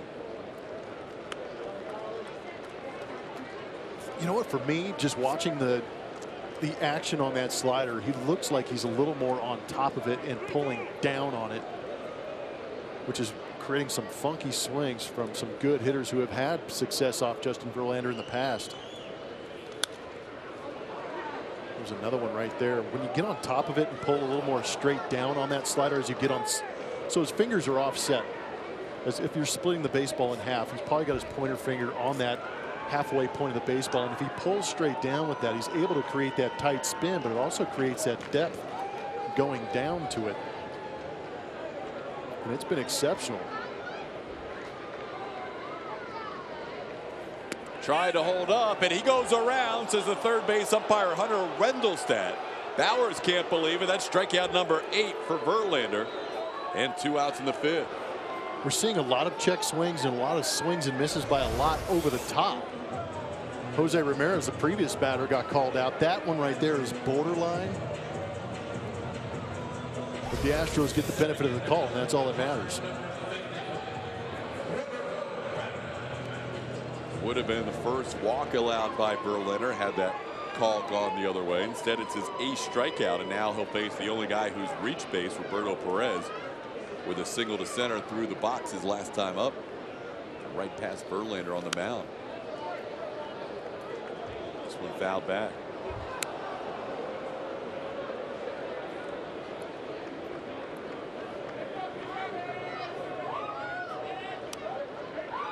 Verlander's total of strikeouts now with that last one 191, second in the major leagues, trailing only his teammate Garrett Cole.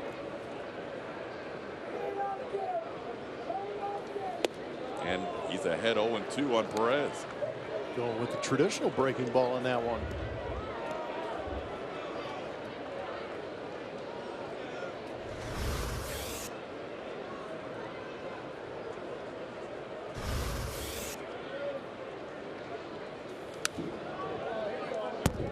Garrett's at 212 strikeouts to lead the majors, and Cole will get the ball on Thursday to wrap up this series against the Indians.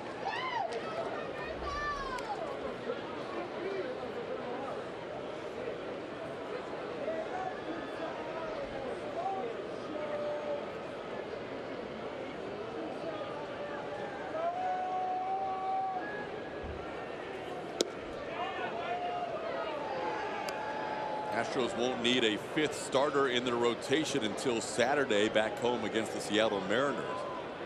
So Cole, who pitched on Saturday in St. Louis, gets the start here on Thursday night, and Miley, who pitched the final game against the Cardinals Sunday, will start out the homestand.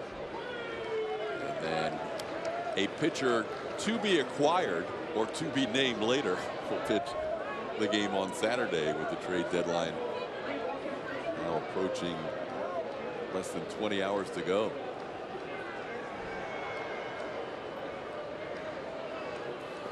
Called third strike. Verlander strikes out this side. JV with 9 strikeouts through 5 innings. All 3 strikeouts in this inning with that slider. That one perfectly located down and away. Coming up this Saturday, 16 legendary Astros will be honored before the 6:10 game, and 10,000 fans will receive a special replica plaque courtesy of Houston Methodist. For more information or to get your tickets for this historic weekend, visit astros.com/HOF. Mentioned that starter for the game Saturday against the Mariners to be determined or to be acquired before the trade deadline. The Astros right now with the benefit of only needing 4 starters on this road trip with the days off yesterday and also before that series started against the Cardinals on Thursday. As Yordan Alvarez digs in, gives them an extra bench player. So they had 5 bench players for the National League games against the Cardinals, and 4 bench players would have been available for this series against the Indians. But Jake Marisnick, who had appealed his 2-game suspension, saw that suspension upheld. So Jake unavailable for the next 2 games for the Astros. He can work out with the team before the game, but he has to then leave the dugout and clubhouse area for the first 2 games of the series. And right now, a 3-man bench available to the Astros. Ledmus Diaz, Miles Straw, and Max Stassi tonight. Jake will return to the active roster on Thursday as Yordan has a count of 3-1 against Bieber, who allowed 2 runs last inning. It's now over 90 pitches, and that is a 5-pitch walk. Yordan on base for the 2nd time tonight. He has now been on base 7 of his last 9 plate appearances on this road trip.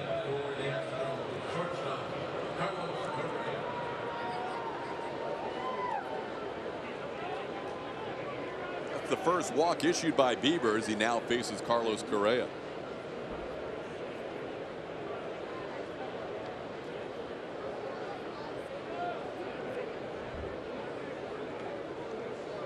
Two pitchers tonight through 5 innings have combined for 17 strikeouts. Bieber with 8, Verlander with 9. And last walk was the first issued by either starter. How do you walk somebody with a zone? It's impressive. And with the size of Alvarez. That's a great point too.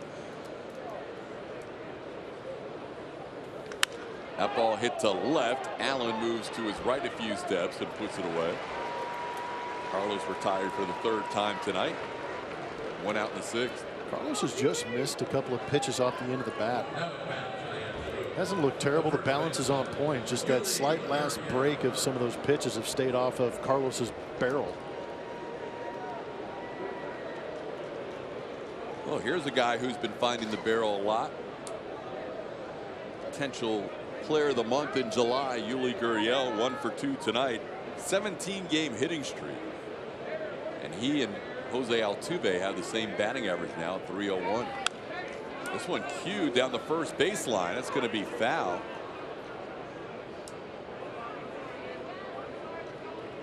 Like Carlos Santana was kind of waiting for that ball to go foul. I think if he charges it, he might have picked up an out. Instead, it's 0-1. I agree with you.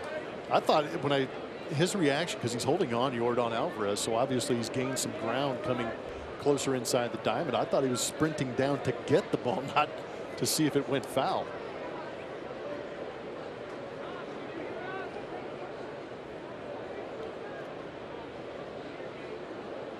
Bieber's normally a guy that Francona will let go at least 100 pitches to 110. He has gone as many as 112 this year. Actually, as many as 114 this year. Yuli into left field, sending Allen back. He is going back to the track, and he's going to put it away on the track. Kind of a late break by Allen, but then he hustled back to make the play for out number 2. Tonight's Twitter Tuesday. Favorite movies or movie quotes? Most iconic baseball movie, according to GG, is Bull Durham. Baseball movies have great quotes in them. Probably the best one yet. It's supposed to be hard. If it were easy, everybody would do it.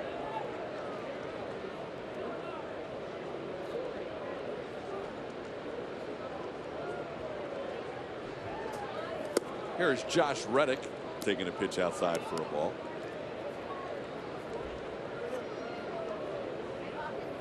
Send in your favorite movies or movie quotes on this Twitter Tuesday to @AT&T SportsNet SW.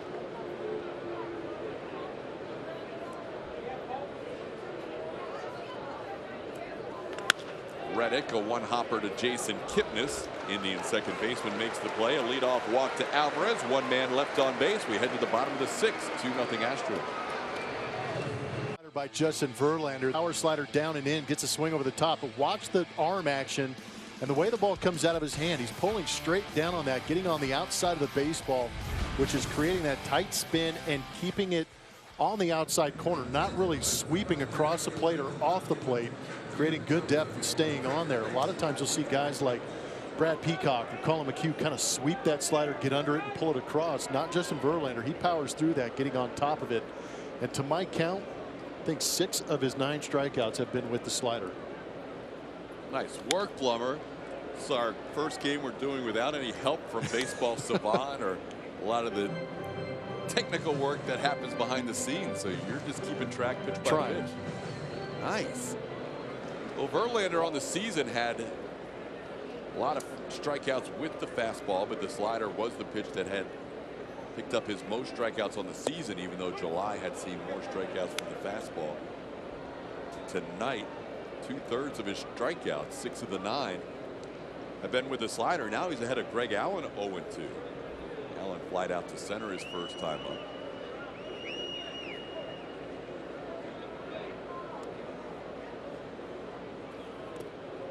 Verlander prior to that pitch had thrown exactly 2/3 of his pitches for strikes. About to make his 80th pitch of the game. He has retired 9 in a row after retiring 6 in a row to start the game. Only a Roberto Perez single to lead off the third. Indians have their second hit, and that's the second leadoff base runner. Greg Allen with a single into right center field. 2020 Astros season tickets are on sale now. Enjoy great seats and exclusive benefits throughout the season at Minute Maid Park. Buy your tickets today to secure 2019 postseason tickets. For tickets and info, visit astros.com/season tickets or call 1-877-9-ASTROS today.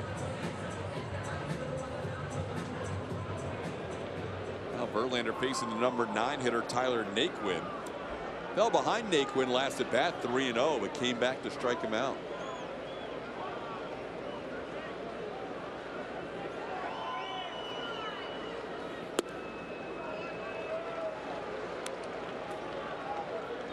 Two singles allowed by JB so far tonight. The number 7 and 8 hitter in the Indians lineup.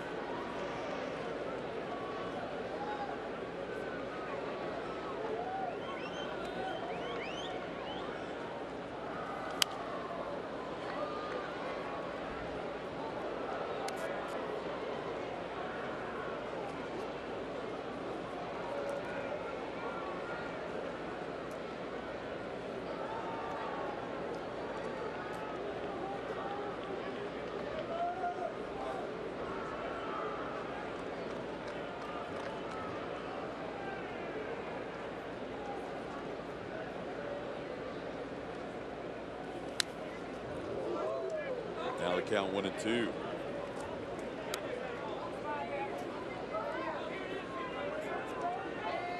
Astros 2 runs, 8 hits.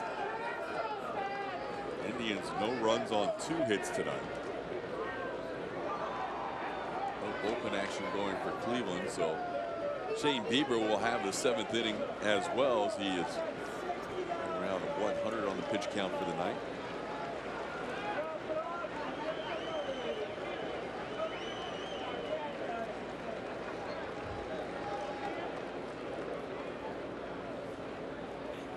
Naquin goes down swinging. Strikeout number 10 for Verlander. He has struck out Naquin 10 times in his 14 career bats against him. Verlander now with 1 out in the 6th inning. Powering that slider down and in. Really gets on top of that. Watch the arm action. Pulling straight down and creating that snap to it that is tough to lay off of. And again, the ball, the way the ball is coming out of his hand looks very similar to that fastball. That's why you're seeing some of the confusion of these left-handed hitters. That is now 3 starts in a row for Verlander coming out of the All-Star break. He had that start against Texas where he struck out 7, but his 3 since then. At home against the Rangers and the A's, and tonight he has struck out double digits in all 3.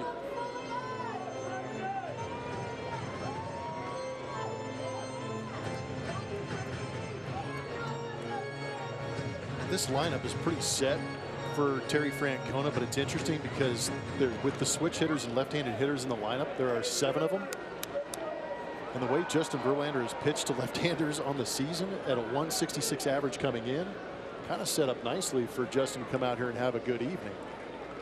7 of the 10 strikeouts with the slider tonight.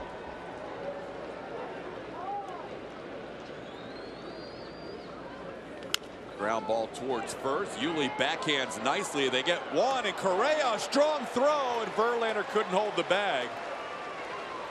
Verlander looks into the dugout and say, hey, maybe take another look. I think I may have had part of the bag. How about the arm of Carlos Correa?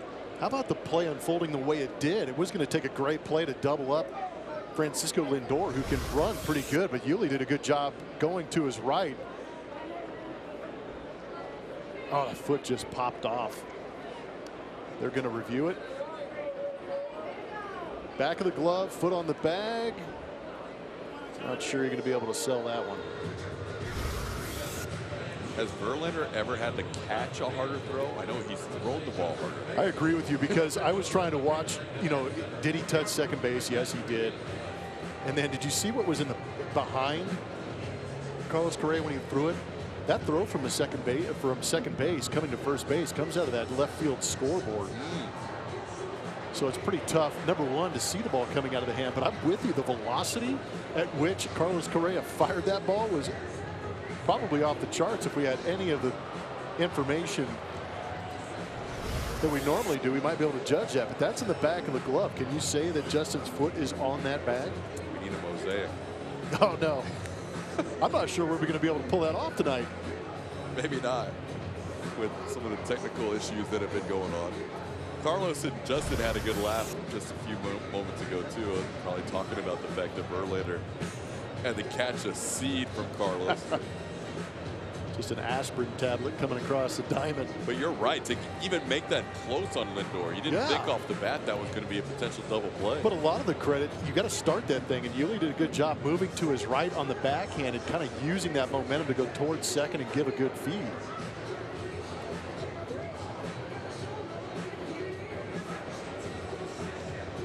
Diaz moving over a little bit as Verlander's going to get some warm-up tosses in. So this one not an easy call. Taking a little time with it, and now we're ready to go, and the call is safe.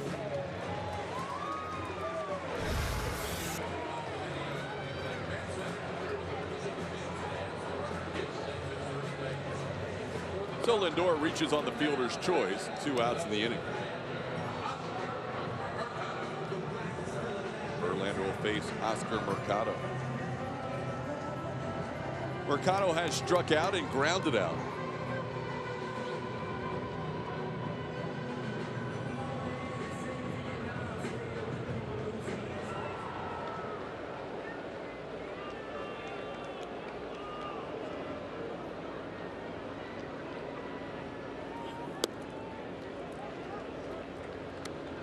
That call also stands, so neither call tonight that's been reviewed has been confirmed. So basically, whatever the call is on the field was going to stand. Verlander did not maintain his foot on the bag. There was no evidence to turn it over, at least. Picks up a strike on the outside corner. Mercado thought that was wide. It's 1-1. No, that was a great pitch. I don't know what you're talking about. Stay right there, JV. You know what else that replay kind of did after Justin hustling over there to cover? Kind of did for him? Saved him a mound visit. Get his breath back. Yeah. A little time to relax after that one.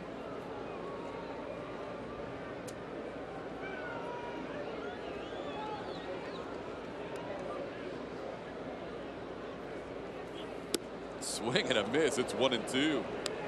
Verlander with 10 strikeouts tonight. He's on the cusp of a even number of strikeouts in his career. It's not the big milestone. That one's coming up sometime probably at the beginning of next season. But with this next strikeout, Verlander will have 2,900 strikeouts in his career. This one down for a ball. It's 2-2. Had a career high 290 strikeouts last season.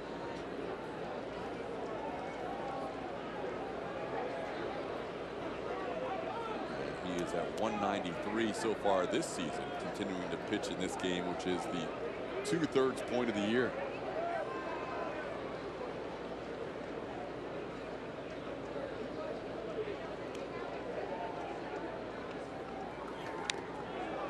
Just a piece to stay alive.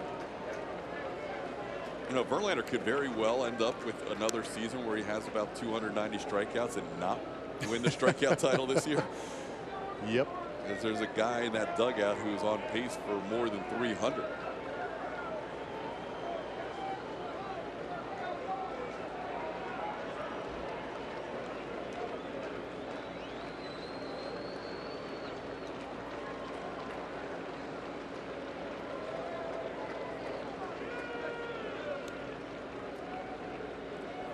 Runner on the move. The pitch is away. Counts full on Mercado. Lindor picks up stolen base number 17 on the season.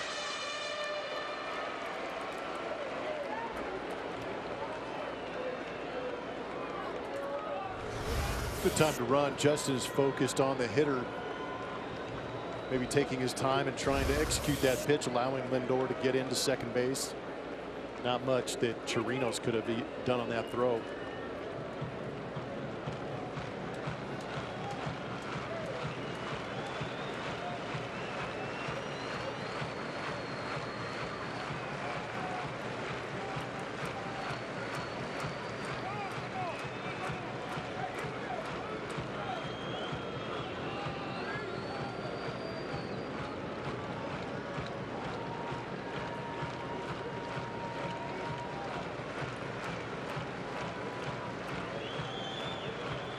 Swing and a miss. Verlander ends the inning with strikeout number 11 on the night and 2,900 in his career.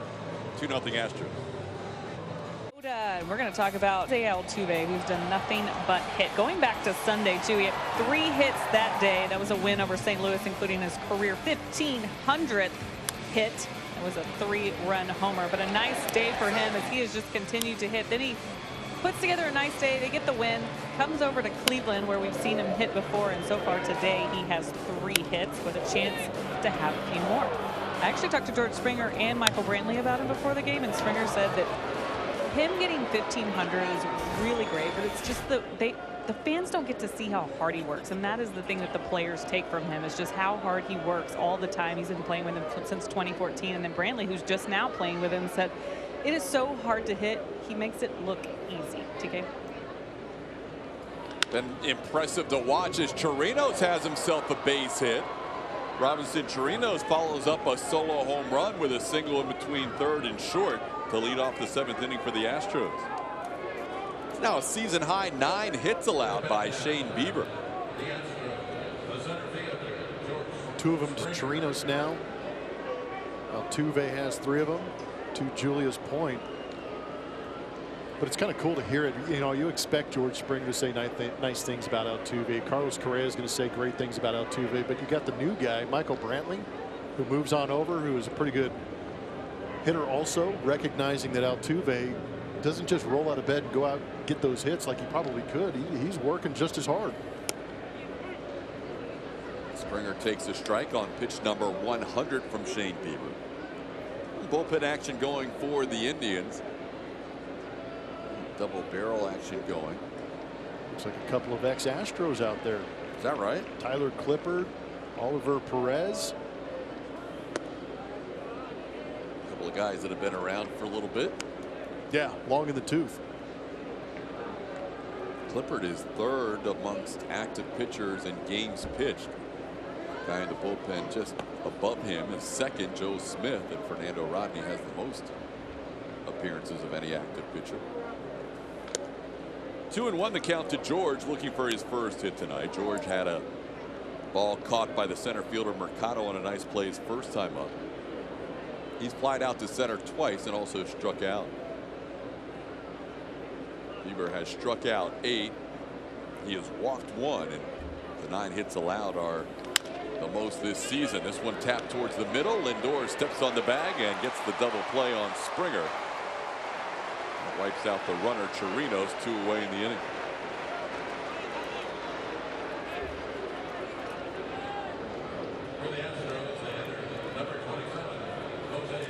So 2 outs, nobody on, and Jose Altuve will bat.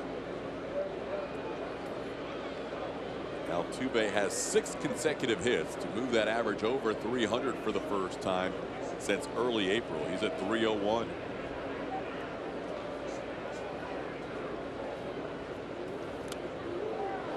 He's picked up 58 points on the batting average since coming off the injured list in 33 games.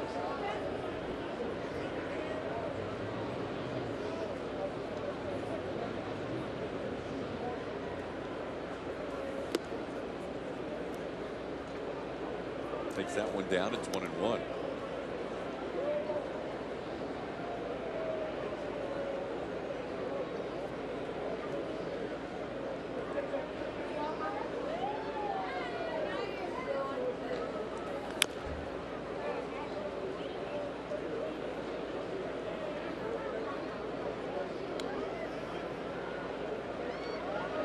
The last double play the Astros hit into was their 99th time they grounded into a double play. They came into tonight tied with the Angels for the most double plays. No bullpen action going for the Astros, so Justin Verlander will have the 7th inning.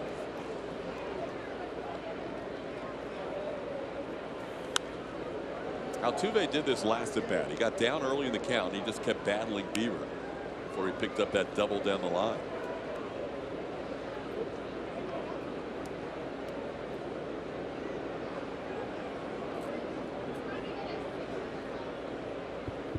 Jose is 13 of his last 15 here at Progressive Field. That is remarkable. This one grounded towards third. Ramirez has it and retires Altuve for the first time tonight. Bieber gets through 7. 7th inning stretch time. Astros leading 2-0.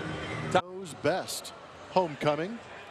The man from Uncle, UNCLE. If you know who that Astro is, you know you need to go to @AT&T SportsNet SW and tell us who you think that Astro is. Then you stay tuned and we will reveal that Astro, presented by Nissan. Bottom half of the 7th inning. Justin Verlander facing the 3, 4, and 5 hitters for the Cleveland Indians. Carlos Santana, Jason Kipnis, and Jose Ramirez. Verlander striking out 11 so far through 6 innings. Santana, one of those hitters who has not struck out. He has popped up to third. He has also grounded out to Yuli. A little help from Verlander covering.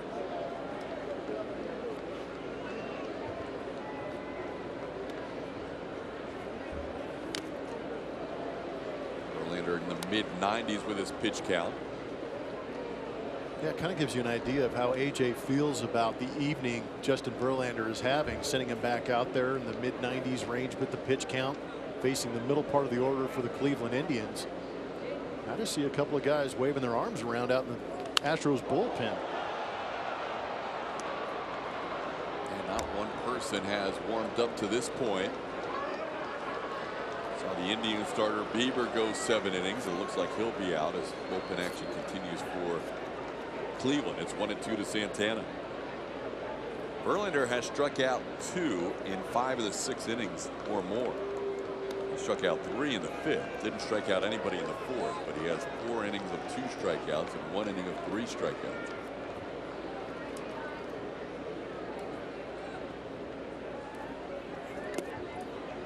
This is low here. It's 2-2.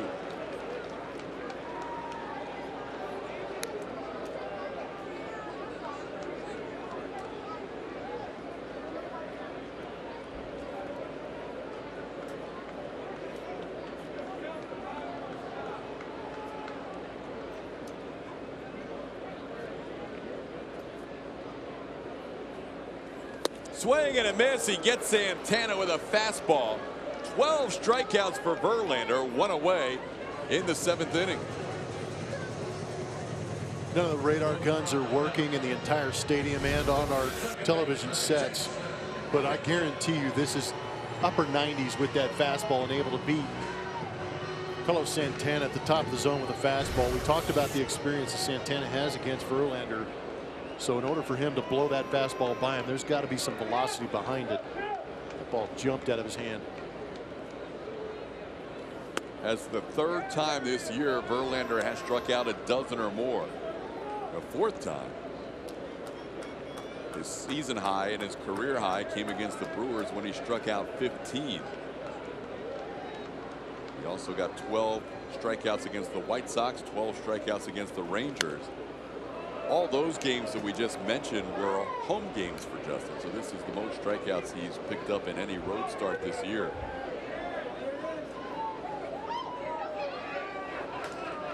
See that pitch count, other than the 3rd inning where they put on 25 pitches and had a few full counts, has been very efficient for Verlander tonight. Ahead of Kipnis 1-2. Now with Santana striking out, Kipnis and Greg Allen, the only 2 hitters in the lineup who have not struck out tonight against JV.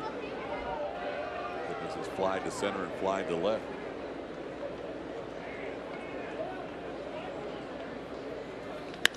Ground ball towards second. Altuve, a longer throw than normal, makes it for the 2nd out of the inning. Join us at the Golf Club of Houston October 7th through the 13th for the Houston Open. Ticket options include daily general admission tickets, week-long tickets, and premium ticket packages. Proceeds from this year's tournament benefit the Astros Foundation. To purchase ticket packages, visit HoustonOpenGolf.com.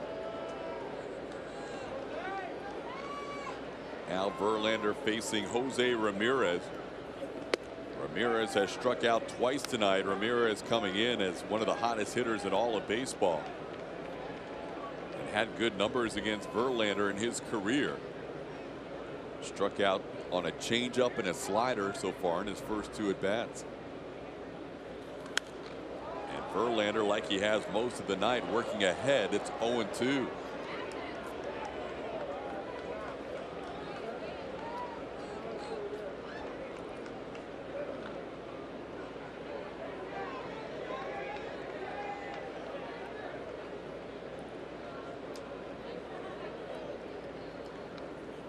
Swing and a miss. He gets Ramirez for the 3rd time. 13 strikeouts for Verlander in 7 brilliant 2-hit innings. Astros lead 2-0.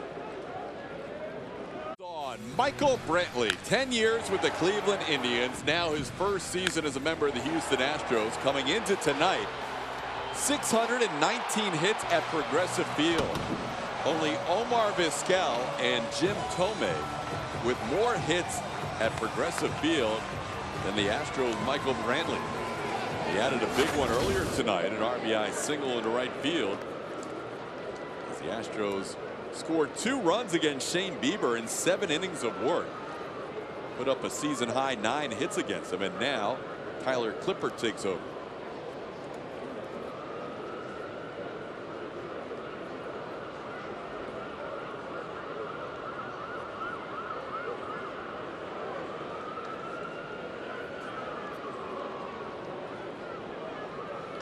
And Brantley slices one to left, and Allen comes on and makes a nice catch to rob his buddy Michael Brantley for the 1st out of the inning.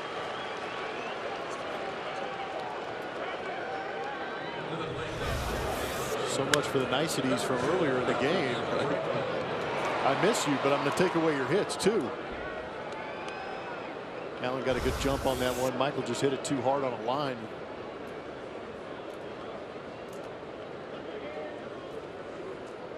There's the numbers on Tyler Clippert making his 32nd appearance. Facing Alex Bregman, who's 1 for 3 tonight. Bregman, high fly ball left field. Allen back. He's at the track. He's near the wall. And he reaches up right in front of the wall and puts it away for out number 2. Bregman making a bid for his 27th home run. Flies out to deep left. The MLB Ballpark app will complete your next visit to Minute Maid Park. Buy and manage game tickets, redeem special check-in offers, access exclusive content, and much more. Download the MLB Ballpark app today. Yordan Alvarez bats with 2 outs. Clippard has the highest fly ball percentage of all the Indians relievers, and he has 2 fly ball outs so far in this inning. Bregman didn't miss it by much. Yordan has been on base twice tonight, a single and a walk. He's also struck out. Astros have bullpen action as they get ready for the bottom half of the 8th inning. It is not Ryan Presley warming up, but Will Harris loosening up in the Astros bullpen is Justin Verlander at 105 pitches. Looks like Will's going to get the bottom of the 8th. What a night it was for JB. 2 hits, no walks in 7 shutout innings. 13 strikeouts, his second highest total of the year. Trailing only his career high strikeout game coming against the Brewers.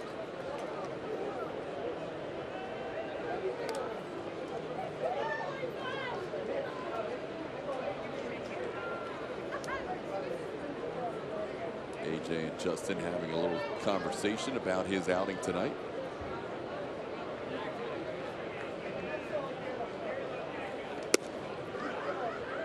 Three and 1 now to Yordan Alvarez. Clippard throws a lot of changeups to left-hand hitters in a 3-1 count. I wonder if he's going to challenge Yordan the first time he's ever faced the Astros DH. Throws him a changeup. Changeup's been money for him his entire career. Could almost telegraph it, and guys still can't stay back on it.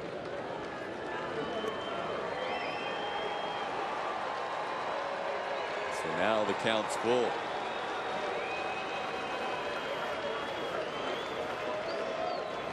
Swing and a miss. Clippard comes in and picks up a 1-2-3 8th inning, striking out Alvarez to end the inning.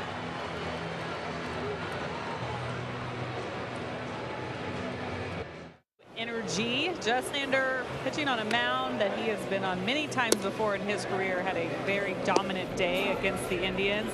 Very good tonight against a lineup that had a bunch of left-handed hitters in there too. You see the 13 strikeouts over the 7 scoreless, just the 2 hits allowed.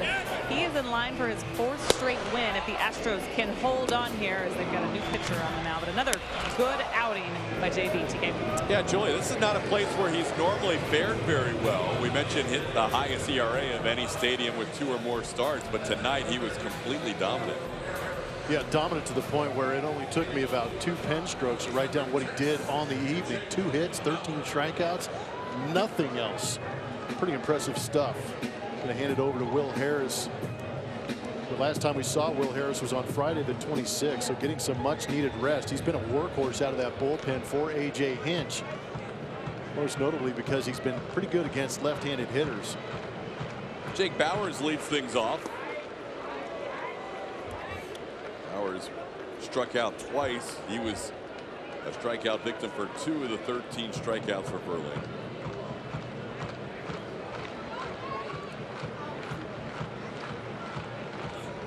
JB got 7 of the 9 hitters in the lineup to strike out at least once. Multiple strikeouts against Lindor, Mercado, Bauers, and he got Ramirez 3 times. Also Naquin a couple of strikeouts. Bauers 2 for 3 in his at-bats against Will Harris, including a double.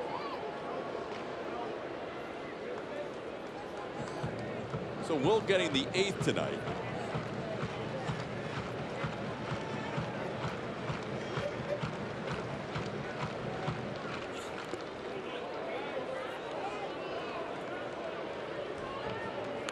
So Will pitched the 7th in the game against St. Louis on Friday, and then allowed a tying home run in that game.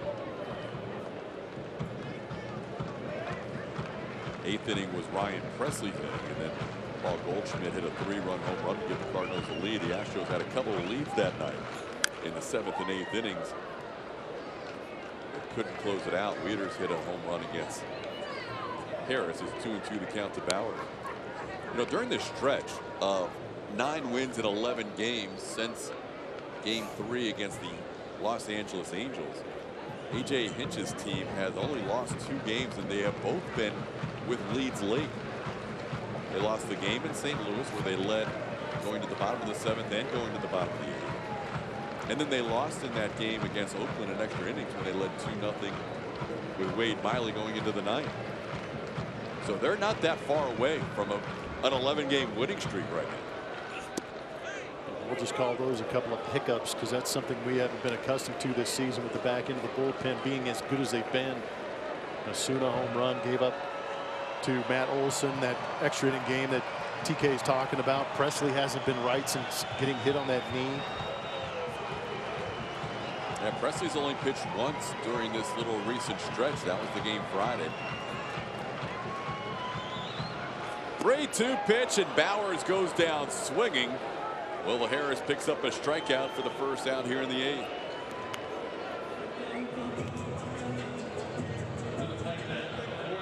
There's got to be a conversation in that Indian dugout that says, hey, these guys got all of these pitchers for the Astros have really good spin, and they're using it to get that swing and miss. We saw Verlander do it plenty of times, and now we're seeing Will Harris do it.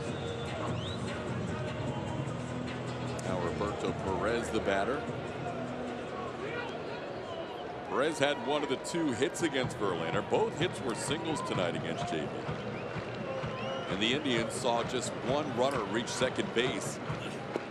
And that was with 2 strikes and 2 outs in the 6th inning when Francisco Lindor, who reached on a fielder's choice, stole second base.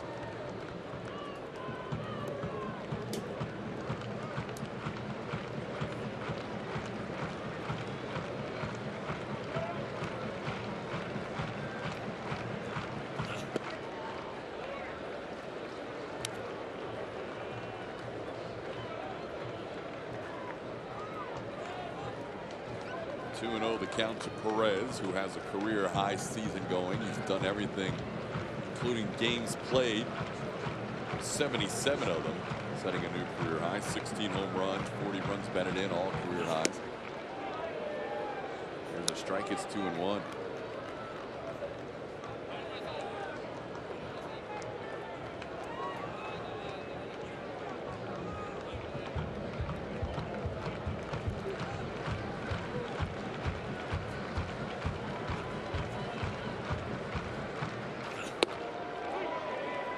Count evens up.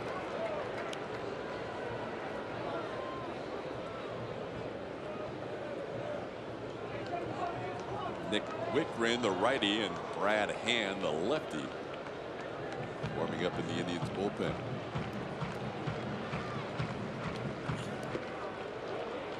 Bounced in there, 3-2. Second straight full count for Will.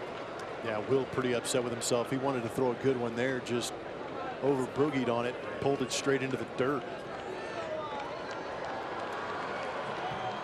Will's one of those guys that really never says no to A.J. Hinch about taking the baseball out of that bullpen.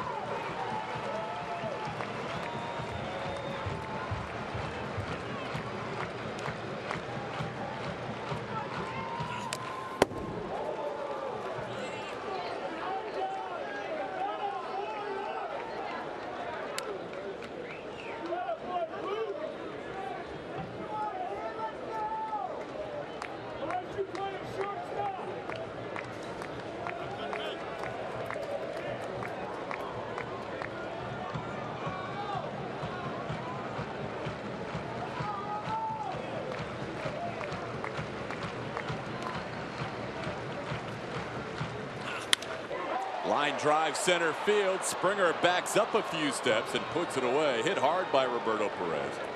And out number 2 in the inning. Time now to reveal who that Astro is. Brought to you by Nissan. Father knows best. Homecoming, the man from Uncle. All right, who is that Astro? Of course, Uncle Mike. His father Mickey played 4 seasons with the Mariners. Michael Brantley played 10 seasons with the Indians. Obviously the nickname Uncle Mike.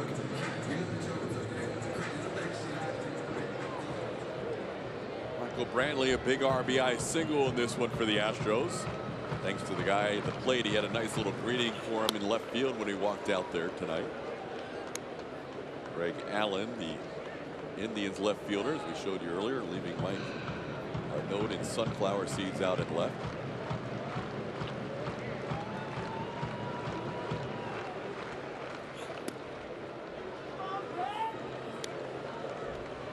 Still intact. Says still miss you.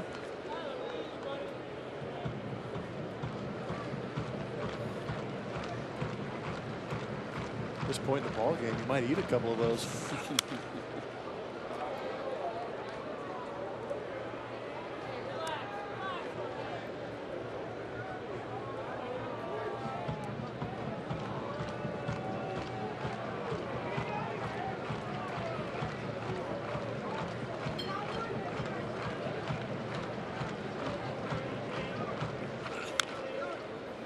Ball foul over the head of A.J. Hinch in the Astros dugout. It's 2-2.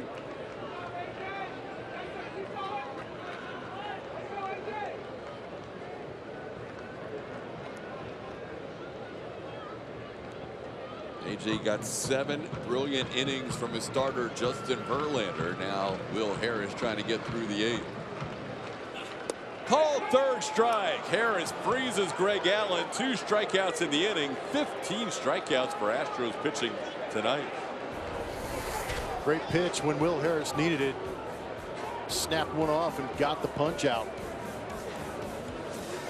Second annual alumni derby before this Sunday's game. Come see Luke Scott defend his title as he takes on other Astros greats, and 10,000 fans will receive a Hall of Fame jacket statue presented by Houston Methodist. To get your tickets, visit astros.com/HOF. Trade deadline is looming. We're about 18 hours, 18 minutes or so away from that deadline coming up. And it is the talk around the baseball world. It's certainly working its way into the clubhouses as well, which is really tough this time of year to keep the guys focused on the task at hand, which for the Astros is these Cleveland Indians right now. We asked A.J. Hinch about this before today's game, just how difficult it is to kind of keep guys away from the news that might be swirling around your team or around certain guys. And it's really difficult knowing all the relationships that these guys have. They're not just talking amongst each other, they're talking amongst their friends around the league that maybe play for other teams. They want to be caught up, but at the same time they do have to understand that a lot of it isn't true, a lot of it's not going to play out. So for AJ, he said, I just got to keep my guys close. What matters is the 25 guys that are in here. Just keep us close, keep us focused on the Indians, because we're trying to win ball games at the end of the day. All right, Julia, the Astros bat in the 9th inning, leading 2-0. Carlos Correa looking for his first hit. And this year, just one trade deadline, first time ever. There's no more waiver deadline where a guy can pass through waivers and then be available to be traded in the month of August, as the Astros were able to acquire Cameron Maybin and Justin Verlander in their World Championship season. So this is it. After tonight, or after tomorrow at 3 o'clock, what you have is what you have for the rest of the year. I'm sure there'll be a lot of moves in the next 18 hours, but just kind of some minor things happening along the way so far, but nothing of headline variety as Correa takes a strike. It's 1-2. I would imagine you're just trying to temper the excitement in a clubhouse like the Astros, as opposed to some of the other clubs that might be losing players off their roster, or guys that might be worried about, if they trade for somebody, is it going to take my job? I think the Astros know that they could use that extra armor. Kitty's done great, but he knows that he might be the odd man out. There's still Brad Peacock might come back or not.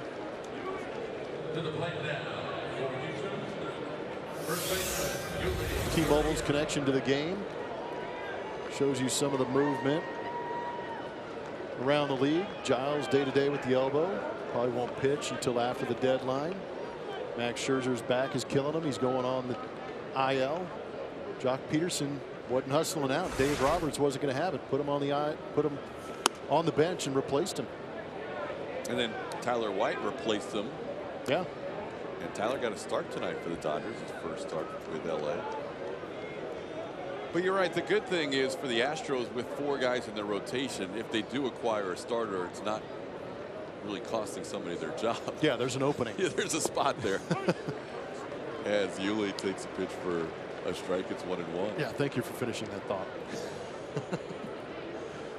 Yuli 1 for 3 tonight. But it will be a very interesting 18 hours. This ball past Wicker into second. Kipnis is there. And there's 2 away. Time to reveal the results of our Chevy Stroh poll. As we were talking about the trade deadline, we asked you on the Chevy Stroh poll, what move do you feel the Astros should make? And most Astros fans would like to see a lefty starter added to the rotation. Too bad we're not playing a day game tomorrow, because then we could ask, who do you want, Bumgarner or Robbie Ray? Because those are the 2 most notable left-handed starters out there that we've heard rumored around the Houston Astros. Hear a little bit about Boyd in Texas. Boyd in Detroit. Mike Minor's another guy that's going to be valuable to somebody, but it's tough to trade within your division. Josh Reddick bounces one to the right side. A 1-2-3 inning for Nick Wickren. Only needed 8 pitches. We head to the bottom of the 9th. Roberto Osuna trying to finish it. It is presented by Toyota. Let's go places. Astros lead 2-0. We head to the bottom half of the 9th inning. It is a Tuesday night, which means it's Twitter Tuesday. We thank everybody who participated tonight on our movie night. Favorite movies or favorite movie quotes? You're killing me, Smalls. That's from Michael E.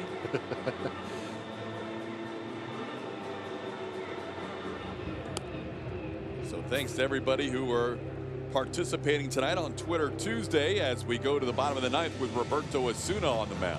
Yeah, fans did a great job. They picked out some great movies. They picked out some great lines. They want to see the finish of this ball game be just as great as some of the fan interaction. Roberto Osuna, 23 of 27 in the saves department. Last time he was on the mound was on the 24th when he picked up that save. Did so throwing 7 pitches against the Oakland A's. So here we go. It'll be the 9-1-2 hitters for the Cleveland Indians tonight. Tyler Naquin, Francisco Lindor, and Oscar Mercado facing Roberto Osuna.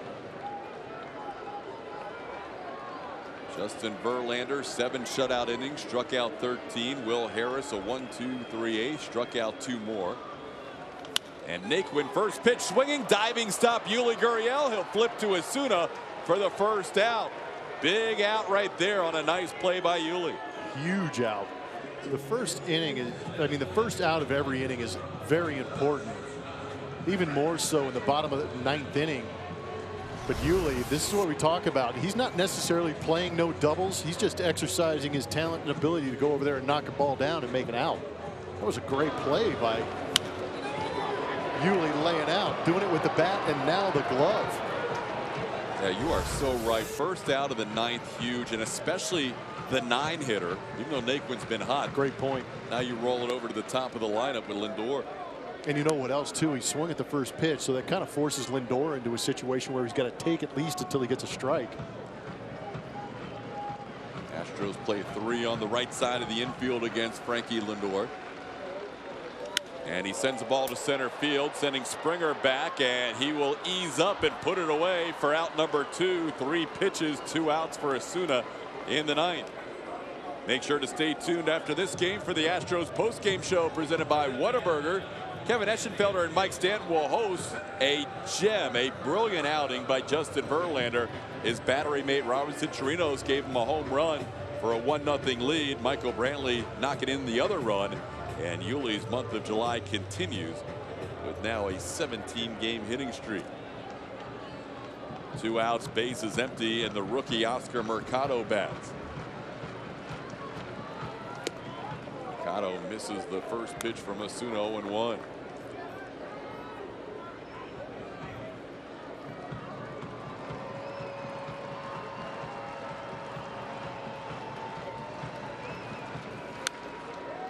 Osuna ahead, 0-2.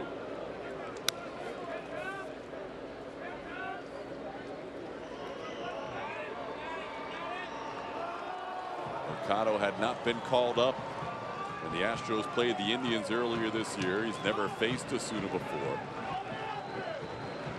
Hasn't seen the hesitation or the quick pitch. Gets the quick pitch. Chopper towards Correa. 2 big hops. Correa's throw on the money. And the Astros win this game 2-0. A 3-pitcher combined 2-hit shutout. Osuna needed just 6 pitches in the 9th inning to retire the side in order, and the Astros Blummer win a big game to start this series against a hot Cleveland Indians team. And it seems to be the theme here in recent days. The Astros come in on the road or at home against teams who are winning ball games, feeling confident about themselves, and all of a sudden they run into a buzzsaw. The offense did just enough, but that's all they had to do because of Justin Verlander, who went out there and absolutely sliced through a good hitting lineup in the Cleveland Indians to the point where he had 13 strikeouts in 7 innings. Verlander, Will Harris, Roberto Osuna combined on the shutout. The Astros have won 3 in a row. We'll have plenty more, including the post-game show, coming up after this.